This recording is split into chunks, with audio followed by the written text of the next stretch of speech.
किस यूनिट से ज़्यादा क्वेश्चन आए हैं? सर फर्स्ट यूनिट से कम क्वेश्चन आए थे और लेबर वाले से भी कम आए थे हम्म, और थर्ड एंड सेकेंड वाले से तो आए थे, सेकेंड और थर्ड वाले से। ओके। और 9 और 10 वाले से थोड़े कम आए थे। यूनिट 8 से कॉन्स्टिट्यूशन पार्ट से? आया था सर, 3-4 आए थे, काफ़ी इजी आए थे, बिल्कुल बहुत easy थे। ओके, तो मॉडरेट लेवल का, इजी टू मॉडरेट था, डिफिकल्ट पेपर नहीं था, right? Yes sir, yes. Okay, good. And what about others?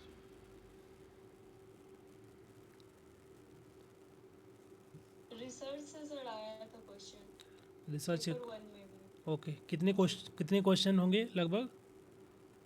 लगभग 3 या 4 ऐसे क्वेश्चन थे, 3 शायद। 3 पेपर 2 में? नो सर, फर्स्ट में भी, पेपर फर्स्ट में भी था। Okay, paper 2। 5-6 क्वेश्चन थे, 5-6 ऐसे होंगे। ठीक है, शायद 5 या 6 ऐसे ही हैं। ओके। आई होप कि आप लोगों का एग्ज़ाम अच्छा गया होगा। अभी जब भी आंसर की आएगा हम लोग डिस्कस करेंगे और उसके जो भी क्वेश्चन हैं। और आज ये क्लास हमारा पीएचडी को लेकर के है। जो भी आप लोगों के डाउट्स हैं आप उनको पूछ सकते हैं, एक एक करके मैं एक्सप्लेन कर दूंगा। पीएचडी को लेकर, एडमिशन को लेकर के, या रिसर्च प्रपोजल, या जो भी इसको लेकर के आपके क्वेश्चंस हैं। तो ये लिंक मैंने सभी ग्रुप में डाला हुआ था, सो सभी स्टूडेंट ज्वाइन किए होंगे। सो जो भी आपके डाउट हैं, कोई भी क्वेश्चन है पीएचडी को लेकर के, तो आप पूछ सकते हैं, मैं उसको एक्सप्लेन करने की कोशिश करूँगा।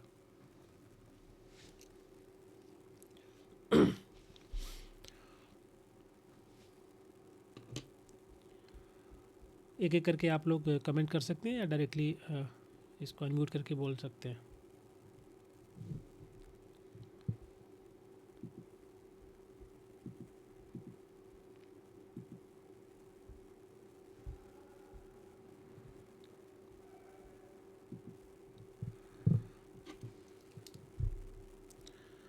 हाँ जी, you can just ask.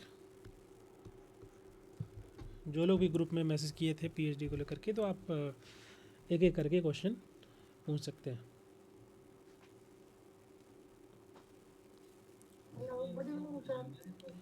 Good evening, very good evening. Sir मुझे प्रपोजल के लिए डाउट है। पहले तो पीएचडी तो अच्छा ठीक है, बाद में आएगा। पहले मुझे ये है कि प्रपोजल कैसे रेडी करना है। अब प्रपोजल में ही हमें रिसर्च करने जाना होगा। मुझे मेरा जैसे टॉपिक मुझे करना है सीएसआर पे करना है, ठीक है। तो अगर सीएसआर पे मैं कैसे टॉपिक चुनूं, सब टॉपिक में कैसे सिलेक्ट करूँ, मुझे कहीं रिसर्च पे जाना होगा या कैसे प्रपोजल बनाऊँ मैं सर? देखो, अगर आपका टॉपिक सीएसआर के अराउंड है, ओके, तो इस पे ऑलरेडी पहले से स्टडी हुआ होगा। ठीक है, तो आप पहले जैसे कि गूगल स्कॉलर पे जाना और ये टॉपिक डालना, उसमें डाल देना सीएसआर इंडिया रिसर्च पेपर, ऐसे करके डालना, 4-5 कुछ कीवर्ड यूज़ करना। उससे आपको बहुत सारे पेपर यहाँ पर आ जाएंगे, ठीक है। उनको आपको डाउनलोड करना है, सभी पेपर्स को, उनको पढ़ना है, एक एक करके पढ़ के देखना उसमें किस प्रकार। देखो, सीएसआर को लेकर के कई प्रकार की स्टडी हुई होगी। कुछ ऐसी होगी जिसको, कुछ इन्वायरमेंट को लेकर के स्टडी हुई होगी, कुछ एजुकेशन को लेकर के स्टडी हुई होगी कि सीएसआर के थ्रू किसी कंपनी के द्वारा एजुकेशन में कौन कौन से काम किया गया, कौन सा वर्क किया गया किसी एक पर्टिकुलर डिस्ट्रिक्ट में या किसी स्टेट के अंदर, और फंड का यूटिलाइजेशन कैसे हुआ है। तो वो सब एजुकेशन पे हो सकता है। हेल्थ को लेकर के भी स्टडी हो सकती है सीएसआर पे। तो सीएसआर के जितने भी एरिया हैं, अब आपको देखना है कि आपका जो एरिया ऑफ इंटरेस्ट कौन सा है, ठीक है। उसके अकॉर्डिंग आपको फिर स्टडी करनी होगी। सीएसआर काफ़ी बड़ा टॉपिक है, ब्रॉड है, ठीक है। तो ऐसे डायरेक्टली इस पर स्टडी नहीं होता है, आपको उसको नैरो डाउन करना पड़ेगा। आपको देखना पड़ेगा कि आपका एरिया कौन सा है, आपको इंटरेस्ट किस में है, एजुकेशन में है, हेल्थ में है, इन्वायरमेंट में है, पोल्यूशन को लेकर के है, और कई प्रकार के जो भी सीएसआर के थ्रू वर्क किए जाते हैं कंपनी के द्वारा। तो पहले आपको टॉपिक सेलेक्ट करना होगा, आप पेपर पढ़ना, उसमें कुछ पेपर डाउनलोड कर लेना, उसमें आपको मिल जाएगा आइडिया कि बेसिकली किस टाइप की स्टडी हुई है पहले, और आपको कौन सी स्टडी करनी है। उसमें मेंशन किया होगा प्राइमरी डेटा पे आपको स्टडी करनी है, सेकेंडरी डेटा पे। तो पेपर आप पढ़ोगे तो आपको आइडिया लगेगा। पहले कुछ 10-12, 10-15 पेपर डाउनलोड कर लीजिए, उसके बाद उसको पढ़िए एक एक करके, एटलीस्ट उसका जो पहला एब्स्ट्रैक्ट होता है शुरुआत में, एब्स्ट्रैक्ट पढ़ना छोटा होता है, 400-500 वर्ड का होगा। उससे आपको आइडिया लग जाएगा कि बेसिकली ओवरऑल ये पेपर, रिसर्च पेपर किसके बारे में है। ठीक है, ऐसे करके आप 10-12 पेपर डाउनलोड कर लीजिए पहले, तो उसको पढ़ लीजिए। और उसके बाद आपको समझ में आएगा कि बेसिकली आपको स्टडी करना क्या है। अभी आपका क्या फोकस है, किस एरिया में आपको स्टडी करना है CSR में? अभी मुझे ये है कि CSR में सब तो एक तो एनवायरमेंट है, दूसरा एजुकेशन है और तीसरा कंपनी है। देखो जैसे कंपनी से CSR होता है तो कंपनी में से कैसे CSR होता है, CSR की क्या पॉलिसी होती है। मुझे ये है कि फ्यूचर में अभी कभी मान लो कंपनी में भी मुझे जाना हो तो बेनिफिट हो, ऐसे आप सजेस्ट करिए कौन सा होता है कि मैं कंपनी में भी जा सकूँ फ्यूचर में CSR को। CSR किस में, कंपनी में जाना है? हाँ फ्यूचर में मैं बिजनेस कंपनी या PSU में भी आपका जा वॉइस सकूँ। क्लियर नहीं आ रहा, थोड़ा सा दूसरा क्लियर बोलिए अभी दोबारा। सर अभी मैं सोच रही हूँ जैसे हेलो हाँ आ रही है सर जी आवाज़। जी जी बोलिए। सर मैं सोच रही हूँ कि मुझे एजुकेशन CSR से जो एजुकेशन होता है वो और एनवायरनमेंट होता है वो, पर मैं सोच रही हूँ कंपनी में से जो डायरेक्ट CSR होता है मुझे उस पर कुछ करना है कि मैं फ्यूचर में मैं कंपनी में जॉब ले सकूँ, कंपनी में जा सकूँ, क्योंकि मल्टीनेशनल कंपनीज होती है, फिर PSUs भी होते हैं, तो उसमें देखो जैसे बेनिफिट होता है CSR डिपार्टमेंट में अगर मैं जाऊँ तो हम्म। पॉलिसी बनाने या कुछ भी, तो वो मुझे देखना है। हाँ, तो आप ये ऐसा भी स्टडी कर सकते हैं कि जैसे फॉर एग्जांपल किसी भी ऐसे कुछ कंपनी, 2 या 3 कंपनी ले सकते हो जो कि एजुकेशन पे काम कर रहे हो। ठीक है, फॉर एग्जांपल कोई कंपनी X है, कोई कंपनी Y है, एंड उनकी जो CSR एक्टिविटी है, they are based on the education.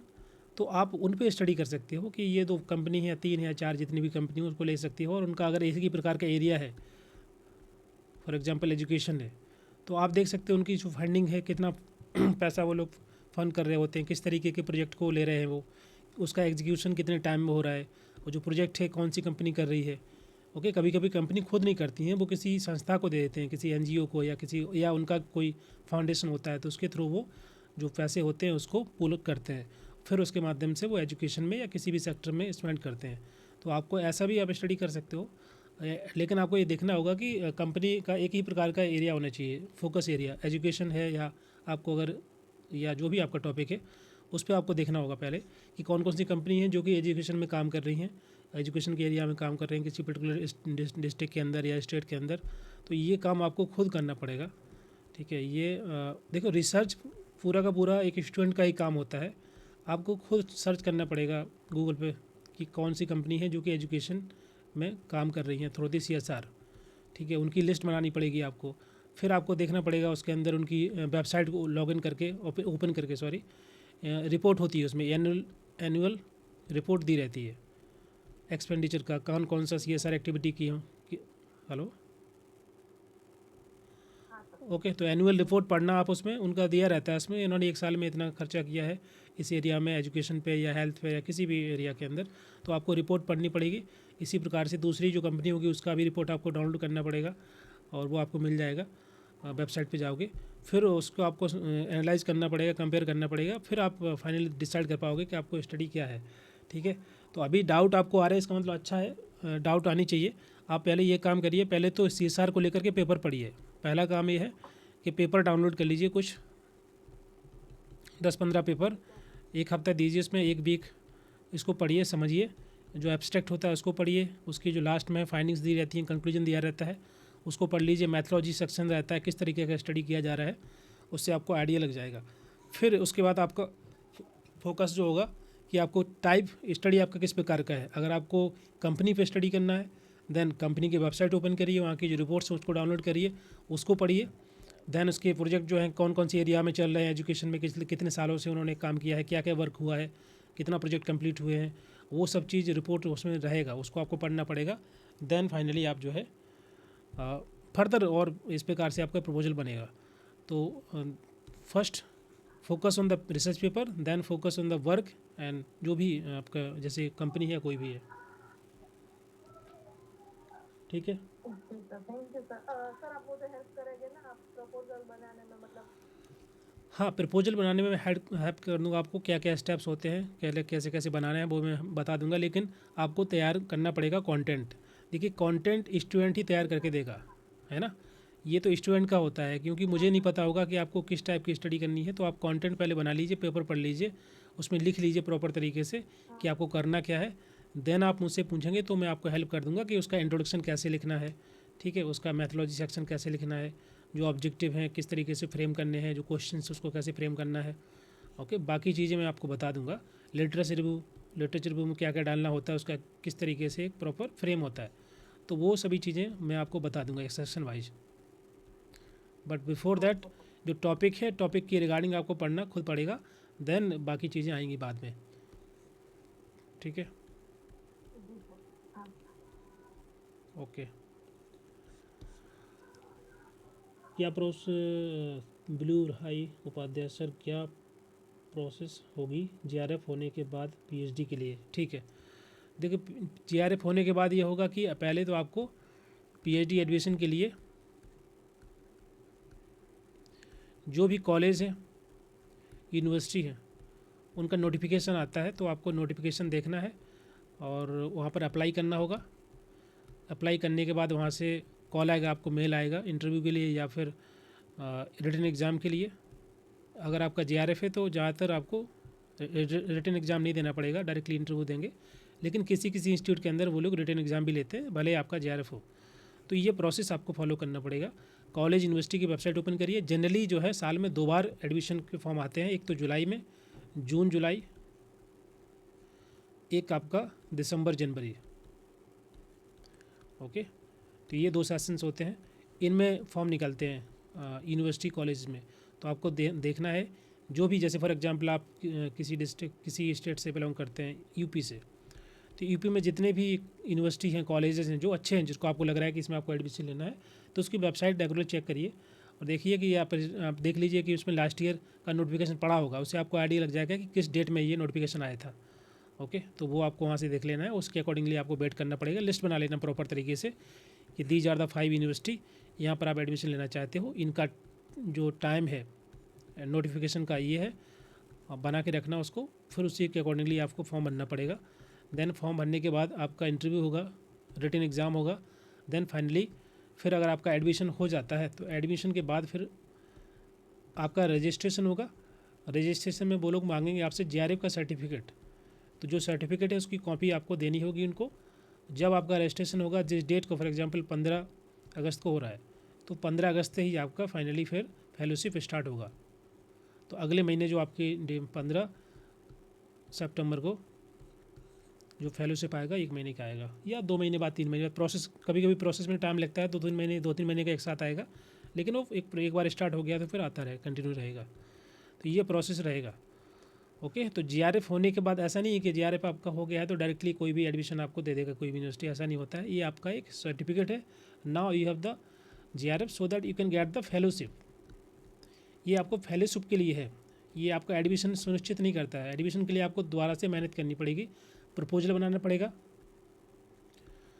Written exam अगर होगा तो उसको भी देना पड़ेगा, इंटरव्यू होगा तो उसमें आपको प्रेजेंट करना पड़ेगा अपना प्रपोजल लेके जाना होगा, साथ में पीपीटी बनानी पड़ेगी, उसको प्रेजेंट करना होगा। उसके बाद फाइनली जो भी रिजल्ट होगा वहाँ से, देन आप जेआरएफ वहाँ पर अप्लाई करोगे, उसके बाद फिर फेलोशिप स्टार्ट होगा।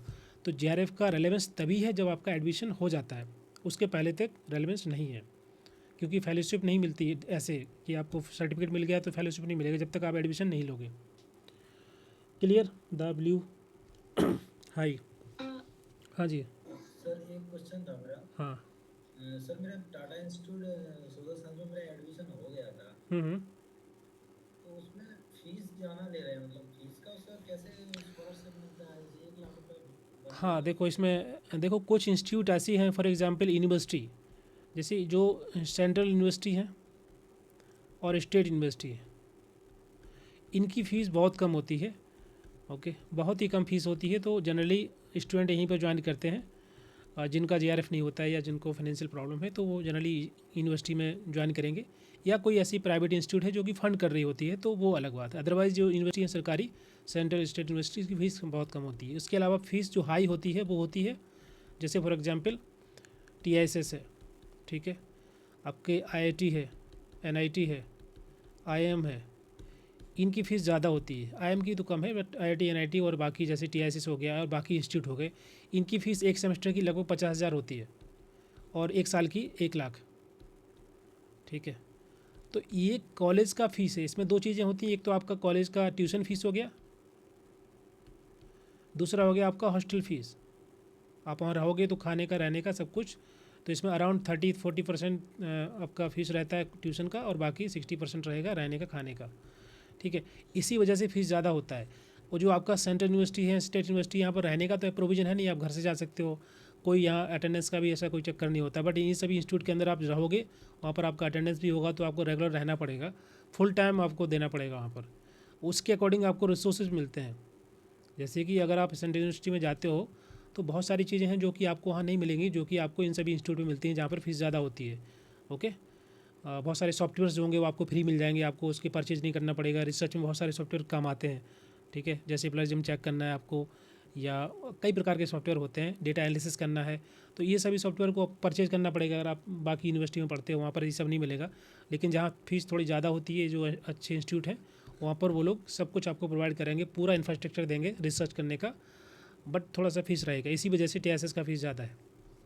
ठीक है, लेकिन JRF जो है ना आपका, अगर है तो उसमें JRF का आपका कॉलेज नहीं देता है, JRF मिलता है UGC से।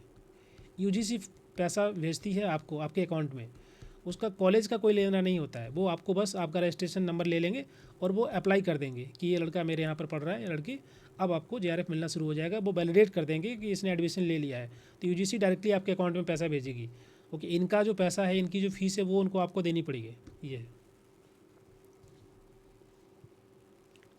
जैसे मेरा एडमिशन हो गया, पहले मैंने एप्लीकेशन किया था तो उसमें मेरा इंटरव्यू नहीं हुआ, पहले उन्होंने वैसे दिखा दिया, मतलब नॉट एडमिशन हुआ। बाद में 2 दिन बाद मैसेज आया कि आपका प्रोविजनल एडमिशन कंफर्म है, आप नेक्स्ट डेट दिया, उस डेट में आप एडमिशन करके पेमेंट करो और प्रेजेंट हो विद डॉक्यूमेंट। तो उसमें फीस का क्राइटेरिया ज़्यादा लगा, तो मैंने कहा फिर इसको बाद में देखते हैं, हाँ ठीक है, वो अप्लाई करते हैं फिर। फीस तो देखो, जो फ़ी रहेगा उसका ऑलरेडी दिया रहता है। आप जब नोटिफिकेशन डाउनलोड करोगे तो उसमें फ़ीस वगैरह दी रहती है कि सेमेस्टर्स कितनी फ़ीस है या ईयरली कितनी फ़ीस है, उसमें दिया रहेगा। तो उसके अकॉर्डिंग ही अप्लाई करना है, क्योंकि कहीं कहीं पर जो वो आपका PhD एडमिशन का फॉर्म होता है वो भी काफ़ी महंगा होता है, 1500 रुपये, 2000 रुपये का। तो वो सब पढ़ लेना पहले नोटिफिकेशन, उस हाँ हाँ, उसके अकॉर्डिंग ही अप्लाई करना। अगर आपको लगता है फ़ीस ज़्यादा है तो नहीं अप्लाई करना है, क्यों पैसा बर्बाद करोगे रजिस्ट्रेशन फी, जो फ़ीस होता है उसका। ओके, PhD एडमिशन का। तो देख करके पहले आप लिस्ट बना लीजिए अपनी, कौन कौन से कॉलेज यूनिवर्सिटी जो आपके आसपास हैं आपके स्टेट के, वहाँ पर अप्लाई करना है, कितना फ़ीस है उसका, कितना रजिस्ट्रेशन फ़ीस है, वो सब चीज़ आप देख करके अप्लाई करना, ताकि टाइम भी बचे आपका और पैसा भी खर्च ना हो ज़्यादा। ओके, नेक्स्ट क्वेश्चन देख लेते हैं। प्रपोजल कैसे बनाएंगे, ड्राफ्टिंग कैसे करें, स्टार्टिंग से एंडिंग तक, इंटरव्यू के लिए कैसे प्रिपेयर करना है, प्रपोजल कैसे बनाना है। देखो, प्रपोजल का मैंने पहला जो क्वेश्चन था उसको मैंने बताया था डिम्पी। पहले तो सबसे पहले तो आपको पेपर पढ़ने होंगे जो आपका टॉपिक है। ओके, उसको लेकर के रिसर्च पेपर पढ़िए, और ये रिसर्च पेपर आपको मिल जाएंगे गूगल स्कॉलर्स पे। गूगल पर सर्च करना, ये आ जाएगा वेबसाइट, इसको ओपन करना, इसमें पेपर ही मिलते हैं। तो आपका जो टॉपिक है, टॉपिक डाल देना, या जो भी टाइटल है कुछ भी, तो इस प्रकार से उसको आप गूगल स्कॉलर में डालना और सर्च करना, तो बहुत सारे इस तरीके से रिजल्ट आएंगे। और उसका आप PDF डाउनलोड कर लेना। PDF डाउनलोड करने के बाद पढ़ लेना अच्छे से, वहाँ से आपको आइडिया लग जाएगा आपके एरिया के बारे में, किस तरीके का स्टडी हो चुका है पहले से।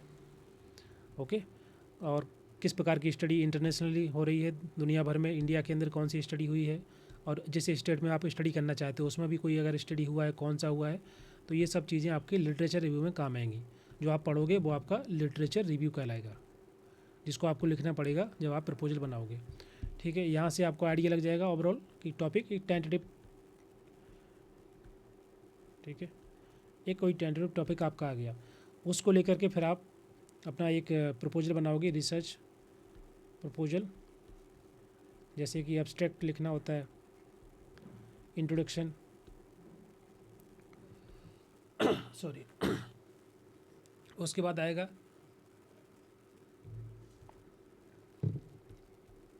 रिव्यू ऑफ लिटरेचर, जो आपने पढ़ा है वो सब कंटेंट इसमें चला जाएगा आपका रिव्यू ऑफ लिटरेचर के अंदर।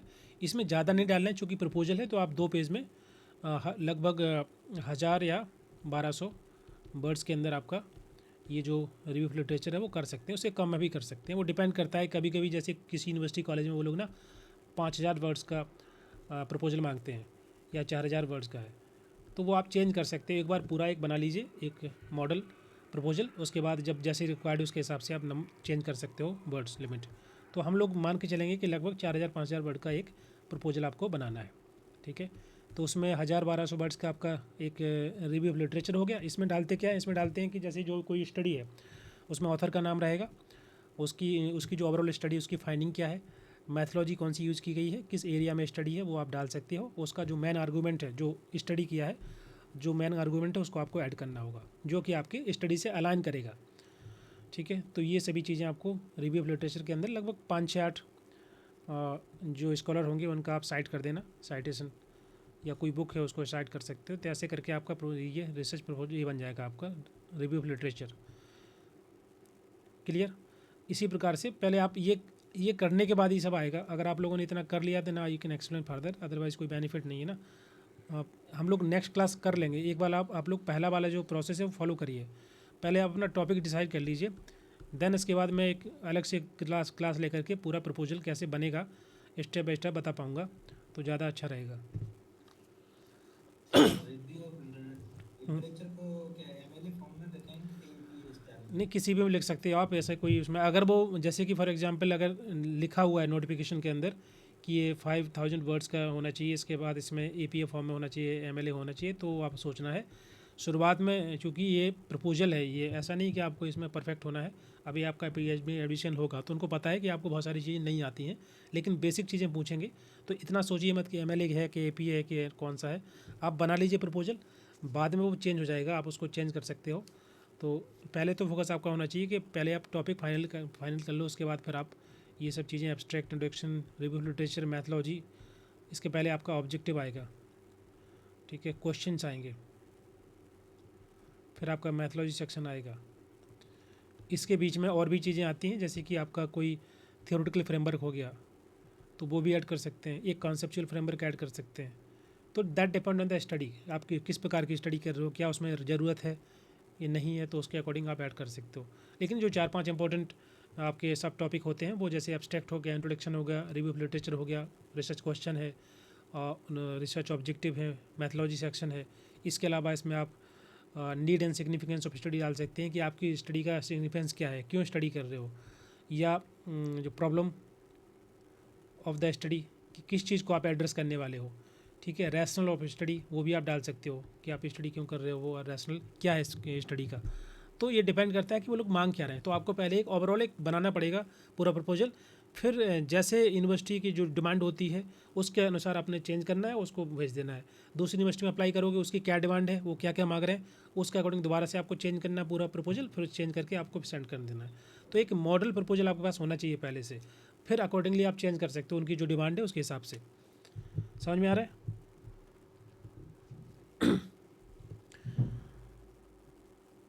एडमिशन किन कंडीशन में नहीं हो सकता? एडमिशन किन कंडीशन में नहीं हो सकता है? सिंपली राय, देखो इसमें कंडीशन नहीं होती। एक तो पहला सबसे बड़ा कंडीशन है यही कि आपने फॉर एग्जांपल इंटरव्यू दिया है, अगर आप कुछ बोलेंगे नहीं, बताएंगे नहीं, तो वो तो कंडीशन फुलफिल नहीं होगी, तो आपका नहीं होगा एडमिशन। रिसर्च प्रपोजल आपका ठीक नहीं बना है, वो भी हटा देंगे, क्योंकि कंपटीशन है, बहुत सारे स्टूडेंट जाएंगे, तो जिनका अच्छा प्रपोजल होगा, जो लोग अच्छा इंटरव्यू देंगे, जो लोग अच्छा बता पाएंगे, तो उनका हो जाएगा। तो ये सभी कंडीशन है। आपको अगर सही तरीके से प्रपोजल नहीं बनाना आता है, या आप वहाँ पर सही से बोल नहीं पाओगे आपने क्या स्टडी किया है, तो वो बहुत इजी क्वेश्चन पूछते हैं, क्योंकि उनको पता है कि ये सभी मास्टर्स के स्टूडेंट हैं, इतना नहीं पता होगा, तो पूछेंगे आपसे कि आप क्या टॉपिक चूज किए हैं स्टडी करने के लिए, आप इस पर क्यों स्टडी करना चाहते हो। तो आपको 2-4 नाम बताने पड़ेंगे कि आपने ये बुक्स पढ़ी है या 4-5 ये पेपर पढ़े हैं, इसके बेसिस पे मैंने ये प्रपोजल बनाया हुआ है और मैं इस प्रकार का स्टडी करना चाहता हूँ, ये क्वेश्चन है, ये ऑब्जेक्टिव है। तो ये सब चीज़ें आपको मौखिक याद होनी चाहिए, कुछ चीज़ें, ताकि उसको लगे सामने वाले को कि बच्चा जो है पढ़ के आया हुआ है, वो इंटरेस्टेड है रिसर्च करने में। उसके बाद जब आपका एडमिशन होगा तो वो लोग टॉपिक आपका चेंज कर ही देंगे, क्योंकि अभी आपको नहीं पता फ्यूचर स्कोप क्या है वो प्रपोज। Excuse me sir. हाँ जी बताइए। सर आप बोल रहे थे कि क्वेश्चन क्वेश्चन कैसा बनाएंगे क्वेश्चन? देखिए आपने बोला ना हाँ कि हाँ, प्रपोजल बनाएंगे क्वेश्चन। तो उसमें रिसर्च क्वेश्चन में क्या होता है, फॉर एग्जांपल आपका जो टॉपिक है ना, तो जिस पे आप स्टडी कर रहे हो तो उसके ऑब्जेक्टिव होंगे कुछ ना कुछ। जैसे फॉर एग्जांपल एक आपने ऑब्जेक्टिव बनाया हुआ है to examine the health condition of school going children. For example आप स्टडी करना चाहते हैं या आंगनवाड़ी को लेकर के स्टडी करना चाहते हो, तो आपका ये आपका ऑब्जेक्टिव हो गया कि आप एग्जामिन करना चाहते हैं health condition of the anganwadi worker. ठीक है, ये इसको थोड़ा और इजी कर देते हैं। आंगनवाड़ी वर्कर की हेल्थ कंडीशन को आप एग्जामिन करना चाहते हैं, तो ये मान लीजिए आपका ऑब्जेक्टिव हो गया। इसके रिगार्डिंग आप क्वेश्चन बनाओगे। ओके, जितने भी आपके ऑब्जेक्टिव होंगे उसके अनुसार आपको क्वेश्चन तैयार करने पड़ेंगे, क्योंकि क्वेश्चन आप पूछोगे ना, कुछ तो पता होना चाहिए ना क्या किस कैसी स्टडी होगी। तो जो ऑब्जेक्टिव होंगे उसके अकॉर्डिंग आपको क्वेश्चन बनाना पड़ेगा। ओके, जैसे फॉर एग्जांपल पहला क्वेश्चन बन जाएगा what are the health concern of Anganwadi worker. And अब हेल्थ कंसर्न कई प्रकार के हो सकते हैं, मेंटल हेल्थ कंसर्न, ठीक है, और कई प्रकार के। तो ऐसे करके आपको क्वेश्चन तैयार करने पड़ेंगे। जो आपका ऑब्जेक्टिव होगा उसके अनुसार आपको क्वेश्चन बनाने पड़ेंगे। ठीक है, और भी आप कोई भी एग्जांपल ले सकते हैं, जैसे कि for example to examine the sustainability component of government health initiative. ये मान लीजिए आपका हो गया ऑब्जेक्टिव। अब यहाँ पर आप क्वेश्चन बना सकते हो what are the sustainability component in the health, क्या ऐड किया था, हेल्थ सेक्टर या हेल्थ इनिशिएटिव। तो ये आपका हो गया कि क्या क्या सस्टेनेबिलिटी कंपोनेंट हैं गवर्नमेंट की स्कीम के अंदर। तो कौन सा सोशल सस्टेनेबिलिटी हो गया, इसके अलावा और कई प्रकार की सस्टेनेबिलिटी हो सकती है, तो वो आपको देखना पड़ेगा। तो जो ऑब्जेक्टिव है उसके अनुसार क्वेश्चन बनेगा। जैसे 3 ऑब्जेक्टिव हैं तो 3 के हिसाब से आप 3 या 4 या 5 क्वेश्चन बना सकते हो। Clear? Thank you sir. Okay, अब जैसे मैंने बात किया था प्रॉब्लम की, कि आपको प्रॉब्लम भी बनानी पड़ती है। तो प्रॉब्लम का मतलब ये नहीं है कि प्रॉब्लम आप बनाओगे, आपने जो पढ़ा है उसके बेसिस पे आपको जो नज़र आएगा कि ये प्रॉब्लम एग्जिस्ट करती है, इसको मैं एड्रेस करूँगा, तो वो प्रॉब्लम बन जाएगी। तो प्रॉब्लम आपको फॉर्मुलेट करना पड़ता है। रिसर्च प्रॉब्लम का मतलब हुआ कि आपने स्टडी किया है, आपने सिस्टमेटिक तरीके से लिटरेचर पढ़ा हुआ है, उसके बेसिस पे आपने देखा कि ये प्रॉब्लम एड्रेस कर सकते हैं, this is the thing that I can do study for this particular topic. तो वो कहलाता है आपका रिसर्च प्रॉब्लम। क्लियर? जैसे फॉर एग्जाम्पल मैंने बात किया था हाँ बोलिए। सर ऐसे जैसे आपने बोला कि बुक्स के बारे में पूछते हैं कि कौन सी बुक्स आपने पढ़ी है, तो मुझे ये पूछना था कि हम ऐसे सोशल वर्क के स्टूडेंट हैं, अभी पीएचडी करने जा रहे हैं, मास्टर्स वो सब कर लिया है, तो हमें ऐसे थोड़ी कुछ बुक बताइए जो हमें पढ़नी चाहिए सोशल वर्क में, जैसे रेफरेंस बुक के हिसाब से, नॉट ओनली सिलेबस के बाहर की हम कौन सी बुक्स पढ़ सकते हैं। देखो जनरली वो जो क्वेश्चन पूछेंगे ना, वो आपके मास्टर से क्वेश्चन रहेंगे, मास्टर्स में आपने जो पढ़ रखा है, और दूसरा पीएचडी में आपने क्या पढ़ा हुआ है। देखो जैसे फॉर एग्जांपल ये पूछ सकते हैं वो लोग कि मास्टर्स में आपने क्या क्या सब्जेक्ट पढ़े हुए हैं। ठीक है, अब वो जो सब्जेक्ट पढ़ा हुआ है तो उसमें कौन सी बुक पढ़ी है। ओके, तो ये पूछ सकते हैं। तो ये that is not a particular एक बुक या 2 बुक, आपको पता होना चाहिए कि मास्टर्स का सिलेबस क्या है और क्या क्या सब्जेक्ट रहे। जैसे मुझसे क्वेश्चन पूछा था उन्होंने उन्होंने कहा था कि क्या क्या आपके सब्जेक्ट थे मास्टर्स के अंदर, तो एटलीस्ट 4-5 सब्जेक्ट के नाम याद रहना चाहिए। ठीक है, जैसे रिसर्च मेथोलॉजी तो होता ही होता है, तो वो आपको ध्यान रखना चाहिए। सोशल केस वर्क है, सोशल ग्रुप वर्क है, तो आपको वो पता होना चाहिए कौन कौन से उसमें सब्जेक्ट थे। और ऐसे 1-2-4 बुक का नाम याद कर लीजिए जो कि उस सब्जेक्ट को लेकर के लिखी गई हैं। दूसरा वो पूछेंगे पीएचडी को लेकर के कि पीएचडी में आपने जो प्रपोजल बनाया हुआ है, तो प्रपोजल कैसे बनाया, कुछ तो पढ़ा होगा ना। तो आप पूछेंगे कि आपने क्या पढ़ा है, बुक पढ़ा है, रिसर्च प्रपोजल पढ़ा हुआ है, पेपर पढ़ा हुआ है, तो वो आप उसके बारे में बताइए किसका, कौन से ऑथर का पढ़ा हुआ है। तो वो आप जानना चाहते हैं। इसका मतलब ये है कि वो आप अगर एक नाम बताओगे, 2 नाम बताओगे, वो सफिशिएंट है, वो समझ जाएंगे कि पढ़ा हुआ है बच्चे ने। अगर आप एक भी नहीं बता पाओगे तो उनको लगेगा कि झूठ बोल रहा है, कहीं से इन्होंने प्रपोजल बना करके यहाँ लेके आ गए हैं। तो 2-4 पेपर जब आप लिटरेचर रिव्यू करोगे तो उनके नाम याद रख लेना कि ये वाला ये ऑथर था, इसका ये बुक का ऑथर ये है, ये वाला प्रपोजल इसने लिखा हुआ है, इस प्रकार का स्टडी है। तो बेसिक चीज़ें पूछते हैं, वो बहुत ऐसा नहीं मतलब बहुत ज़्यादा फैक्चुअल डेटा नहीं पूछेंगे, क्योंकि रिसर्च में ऐसे फैक्चुअल चीज़ें नहीं देखी जाती। वहाँ देखा जाता है कि आप कितने इंटरेस्टेड हैं स्टडी को लेकर के, और क्या क्या आपने पढ़ा हुआ है, आपके अंदर क्यूरियोसिटी कितनी है चीज़ों को जानने की। ओके, तो आप अपने हिसाब से बताओगे कि सर हमने ये पढ़ा है, इस टाइप का स्टडी हुआ था, तो मैंने कुछ पेपर 2-3 पेपर ये वाले पढ़े हैं और इसी को लेकर के मैंने प्रपोजल बनाया हुआ है, तो उनके लिए वो भी सफिशिएंट है। ठीक है, वहाँ और दूसरा चीज़ है कि वहाँ पर आपको झूठ नहीं बोलना है जब भी इंटरव्यू होगा। ऐसा नहीं कि आपने मनगढ़ंत कहानी बना के दे रहे हैं, क्योंकि वो सब एक्सपीरियंस होते हैं, 30-40 साल से पढ़ा रहे हैं, तो उनको पता है अपने एरिया का। सो इन केस अगर आपको नहीं आता तो बोल देना, सर मैंने इसके बारे में नहीं पढ़ा, मैंने ये वाले पेपर पढ़े हैं, 2-3 ये बुक के नाम है, और इसी से मैंने बनाया प्रपोजल, तो वो उतना भी उनके लिए काफ़ी हो जाएगा आंसर आपका। ठीक है, जी सर। ओके। नेक्स्ट है सर, एमपी में किस यूनिवर्सिटी में हमारा सब्जेक्ट होगा, ये कैसे पता करेंगे पीएचडी के लिए? देखिए, आप कहाँ पर एडमिशन लेना चाहते हैं, जो मैंने पहले बताया है कि सबसे पहले आपका काम है कि जिस आप स्टेट से बिलोंग करते हैं, आप आसपास ही एडमिशन लोगे, तो पहले लिस्ट बना लीजिए।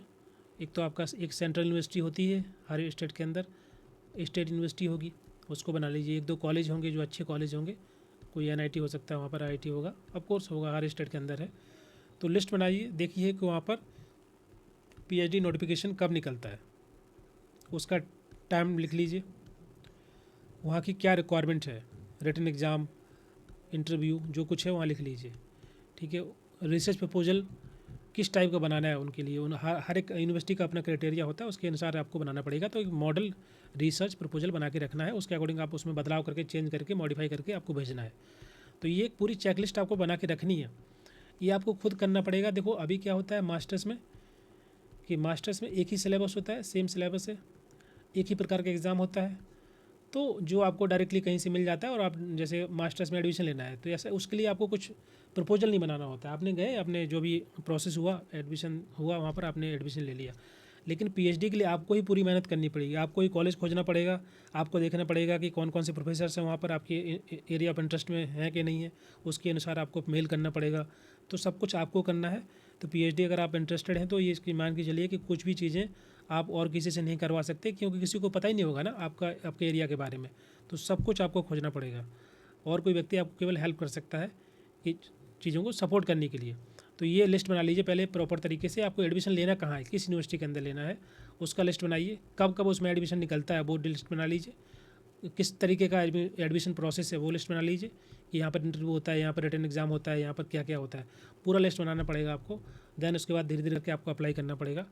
और जैसे फॉर एग्जांपल किसी यूनिवर्सिटी के अंदर कोई प्रोफेसर है जिनको आप जानते हो, उनको आप ईमेल कर सकते हो कि सर मुझे आपके अंडर पीएचडी करना है और ये मेरा रिसर्च प्रपोजल है, आप उनको मेल करिए, उसके अनुसार वो आपको रिप्लाई करेंगे। अगर उनकी वैकेंसी होगी तो वो डायरेक्टली आपको ले सकते हैं, तो फिर आपका काम ईजी हो जाएगा, है ना, डायरेक्ट एग्ज़ाम देने की ज़रूरत नहीं पड़ेगी। तो ऐसे करके आप ये भी तरीका अपना सकते हैं। एक ईमेल का भी तरीके से आप एडमिशन हो जाता है। कभी कभी क्या होता है कि बहुत सारे ऐसे प्रोफेसर्स होते हैं जिनके अंडर स्टूडेंट नहीं होते हैं, कोई अच्छा स्टूडेंट नहीं मिल रहा होता है। आप अगर आपका अच्छा प्रपोजल है, आप उनको डायरेक्टली मेल कर दीजिए कि सर ये मेरा प्रपोजल है, मैं इस एरिया में काम करना चाहता हूँ और चाहती हूँ, और ये आपके एरिया से अलाइन करता है, और I am interested to work under your supervision. So अगर वो इंटरेस्टेड होंगे तो आपको रिप्लाई करेंगे, तो काम आपका आसान हो जाएगा एडमिशन का। ठीक है, तो एक तो ये हो गया।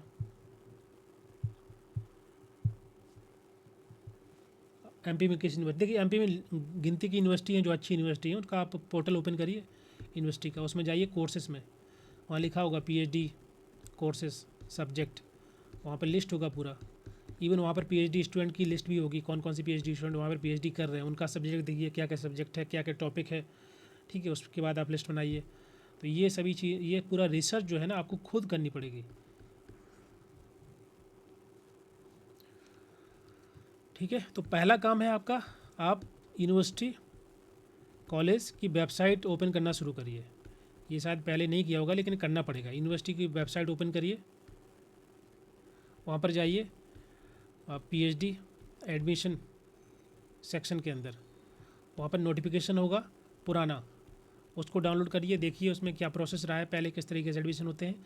उसके अलावा पीएचडी जो डिफरेंट सब्जेक्ट होंगे वो भी दिए रहेंगे। इसके अलावा प्रोफेसर्स का लिस्ट होगा, एक डायरेक्टरी होती है प्रोफेसर्स की, उसमें हर डिपार्टमेंट के प्रोफेसर्स का लिस्ट बना होता है, और उसमें लिखा होता है पीएचडी इनके अंडर कौन कौन से स्टूडेंट काम कर रहे हैं, उनका टॉपिक क्या है, इस प्रोफेसर का एरिया इंटरेस्ट क्या है, कौन से एरिया में इसने काम किया हुआ है, कौन कौन से रिसर्च पेपर इसने पब्लिश किए हुए हैं, तो पूरा लिस्ट रहता है। उसको आप देखिए, उसको ओपन करिए। तो ये प्रोसेस आपको खुद करना पड़ेगा। Is it clear? एक मिनट दूसरा देख लें। Yes, sir. Sir Yes, sir, yes. Sir मैं working as a mobile health foundation I have by north कल university Orissa and also have the present project proposal to present, and sir I want to stretch in public health part of the CSR regarding TB elimination. Coach Nalco is providing nutrition food basket to the TB patient. Please guide me regarding the Shweta Pushpa sir. अच्छा, आप ये उड़ीसा से हैं, ठीक है। Utkal university में आपको क्या है, आप पूछ सकते हैं डायरेक्टली क्वेश्चन। हाँ जी। सर जो भाईबा के साथ प्रोजेक्ट प्रपोजल प्रेजेंट करना है तो कैसे करेंगे? देखिए, वाइवा के साथ आप ये काम कर सकते हैं कि आपका ऑलरेडी आपके पास अगर प्रपोजल बना हुआ है, नहीं देखो, इसमें दो चीज़ें होती हैं। जब इंटरव्यू होता है ना, तो इंटरव्यू दो प्रकार से होता है। एक तो होता है कि पहले आप अगर ऑफलाइन इंटरव्यू है तो आपको एक तो रिसर्च प्रपोजल का कॉपी लेके जाना होगा, 4-5 कॉपी कर लेना, फ़ोटो कॉपी करा लेना। दूसरा पीपीटी होता है। तो जो पीपीटी बनेगा ना बेस्ड ऑन द प्रपोजल, जैसे 10-12 स्लाइड बना लेना, 10-12 स्लाइड का पीपीटी, जिसमें एक में इंट्रोडक्शन लिखा होगा, एक में लिटरेचर रिव्यू लिखा होगा, ऐसे करके। ओके, तो वहाँ पर आपको प्रेजेंट करना पड़ेगा पीपीटी। उसके बाद आप प्रेजेंट कर दोगे, फिर उसके बाद वो लोग क्वेश्चन पूछेंगे आपके प्रपोजल से जो आपने उनको दिया होगा। ओके, फिर आपको आंसर देने पड़ेंगे। तो ये फॉर्मेट होता है। तो आपका जो भी प्रपोजल है, आपने कहीं पर काम किया है तो ये बहुत अच्छी बात है, फिर तो आपको और आसान हो जाएगा, क्योंकि आपने काम किया है, आपके पास एक्सपीरियंस है, आप बोल पाओगे वहाँ कि सर मैंने ये काम किया, इस पर मेरा इस तरीके का स्टडी मैं करना चाहती हूँ। तो ये थोड़ा आपके लिए तो थोड़ा ईजी हो जाएगा। जनरली जो पीएचडी लेते हैं स्टूडेंट को, वो देखते हैं कि अगर इसको कोई एक्सपीरियंस है, कहीं पर काम किया है, तो वो थोड़ा और ईजी हो जाएगा, आप बोल पाओगे। जैसे कि मान लीजिए आपने मोबाइल हेल्थ कोऑर्डिनेटर का काम किया हुआ है, तब तो आपको एक्सपीरियंस होगा किस तरीके का वर्क हो रहा है, तो आप बेहतर तरीके से समझा पाओगे उनको। ठीक है, तो पीपीटी प्रेजेंट करनी होती है और साथ में वो लोग क्वेश्चन पूछते हैं, तो वो भी आपको देने। हाँ, पार्ट टाइम में भी होता है, फुल टाइम में भी होता है। हर पार्ट करते करते पीएचडी हो पाएगी क्या? हाँ, बिल्कुल हो पाएगी। देखिए, पार्ट टाइम जो पीएचडी होती है उसका फोकस इसी वजह से पार्ट टाइम किया जाता है जनरली, ताकि जो लोग जॉब कर रहे हैं, जो गवर्नमेंट जॉब करते हैं या जो प्राइवेट जॉब करते हैं, ओके, तो उनको कभी कभी प्रमोशन के लिए ना पीएचडी चाहिए होता है। तो अगर वो चाहते हैं प्रमोशन हो, तो उनको हाई एजुकेशन चाहिए होता है, तो वो लोग क्या करते हैं, पार्ट टाइम ज्वाइन कर लेते हैं। और सभी यूनिवर्सिटी, सभी कॉलेजेस पार्ट टाइम कराते हैं। वो फुल टाइम के साथ साथ पार्ट टाइम होता है। पार्ट टाइम क्या होता है कि आपको डेली नहीं जाना है, आपको जाना है जब आपका रजिस्ट्रेशन होगा, जब एग्ज़ाम होगा, जब कॉम्प्रिहेंसिव एग्ज़ाम होता है तब जाना है। एक बार आपको रजिस्ट्रेशन जो पीएचडी प्रपोजल आपको दिखाना होता है उस टाइम पे जाओगे, फिर प्रोग्रेस रिपोर्ट देनी होती तब जाना होगा, फिर लास्ट में जब सिनॉप्सिस होगी, ऐसे करके आप 3-4 साल में 5-6 बार जाना पड़ेगा। और एग्ज़ाम वैसे कोई होता नहीं है। तो बहुत सारे मेरे साथ में हैं कलीग्स जो पार्ट टाइम जो मतलब पीएचडी कर रहे हैं, वो कभी कभी आते हैं और अपना जो भी ये रिपोर्ट दे के चले जाते हैं। वो सभी गवर्नमेंट जॉब कर रहे हैं, कोई प्राइवेट जॉब कर रहा है, तो उनका पीएचडी चल रहा है। बट हाँ, जो पार्ट टाइम करेगा उसको जेआरएफ का पैसा नहीं मिलेगा, बट ये चीज़ ध्यान रखना। तो इसमें एग्जाम नहीं होता क्या पीएचडी में? पीएचडी केवल फर्स्ट ईयर में एग्ज़ाम होते हैं। फर्स्ट ईयर में आपके जो सब्जेक्ट होंगे, जैसे कि आरएम है, रिसर्च मैथोलॉजी है, इसी प्रकार के बाकी सब्जेक्ट होंगे। जैसे आप सोशोलॉजी के हैं तो आपका, सोशल वर्क के हैं तो आपका 2-4 सब्जेक्ट होगा, तो फर्स्ट ईयर में रहता है केवल बस। उसी के बाद एक आपका कॉम्प्रिहेंसिव एग्ज़ाम होता है, जिसमें जो फर्स्ट ईयर में आपने टोटल पढ़ा होगा उसका ओवरऑल एक एग्ज़ाम होगा, बस। उसके बाद फिर कोई एग्ज़ाम नहीं होगा। एक साल, जो कोर्स वर्क होता है वो 1 साल का होता है ना? हाँ, 1 साल 1.5 साल डिपेंड करता है यूनिवर्सिटी, कहीं कहीं 6 महीने का भी होता है, बट कोर्स वर्क सभी का होगा। पार्ट टाइम वालों के भी होगा ना? हाँ, कोर्स पर एग्ज़ाम तो देना पड़ेगा, मतलब उसमें ये कि आपको जाना नहीं पड़ेगा, लेकिन एग्ज़ाम देने आना पड़ेगा। ठीक है sir. Okay, next sir, how to choose the topic appropriately. Shreyanshi Das, topic के लिए जो मैंने प्रोसेस बताया है, आप ये हमारा पहला क्लास है। हम लोग सेकंड क्लास में डिस्कस करेंगे ये प्रपोजल बनाने पर, कि रिसर्च प्रपोजल बनाना कैसे है, वो एक एक करके मैं स्टेप बाय स्टेप बताऊंगा। तो आपके लिए ये होमवर्क है कि आप लोग पहले अपने एरिया का जो भी आपको टॉपिक आपको पसंद आ रहा है उसके पेपर पढ़ लीजिए, 10 पेपर डाउनलोड करिए, उनको पढ़िए, ठीक है। मैं आपको बता देता हूँ कि कैसे डाउनलोड करना है। 1 मिनट।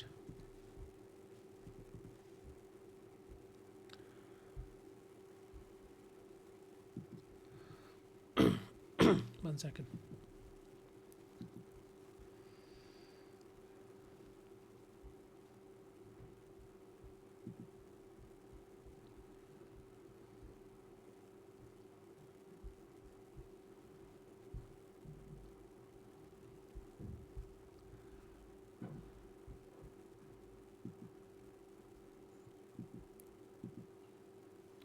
अच्छा, यहाँ पर आपको गूगल शो हो रहा है,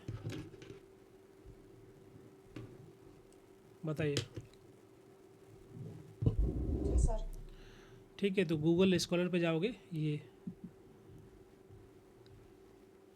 ओके, तो यहाँ पर दिख रहा होगा गूगल स्कॉलर, इस पर क्लिक करना है। ओके, कोई भी आप टॉपिक बताइए जो आपका टॉपिक, जो आपको लग रहा है कि इस पर हम काम कर सकते हैं।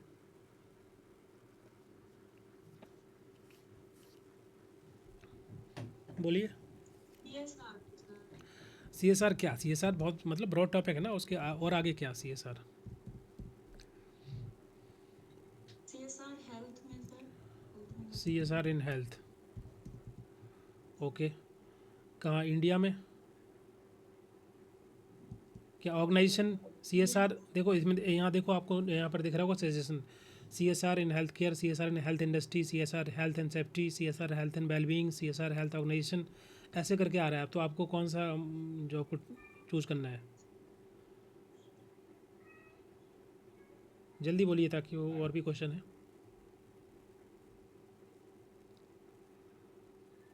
हेल्थ ऑर्गेनाइजेशन में ले सकते हैं। ठीक है, सेल CSR।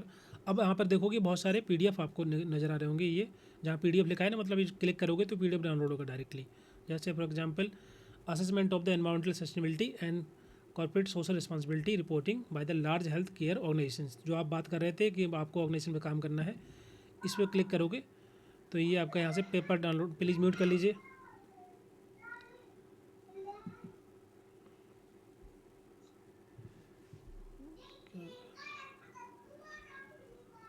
प्लीज़ म्यूट करिए।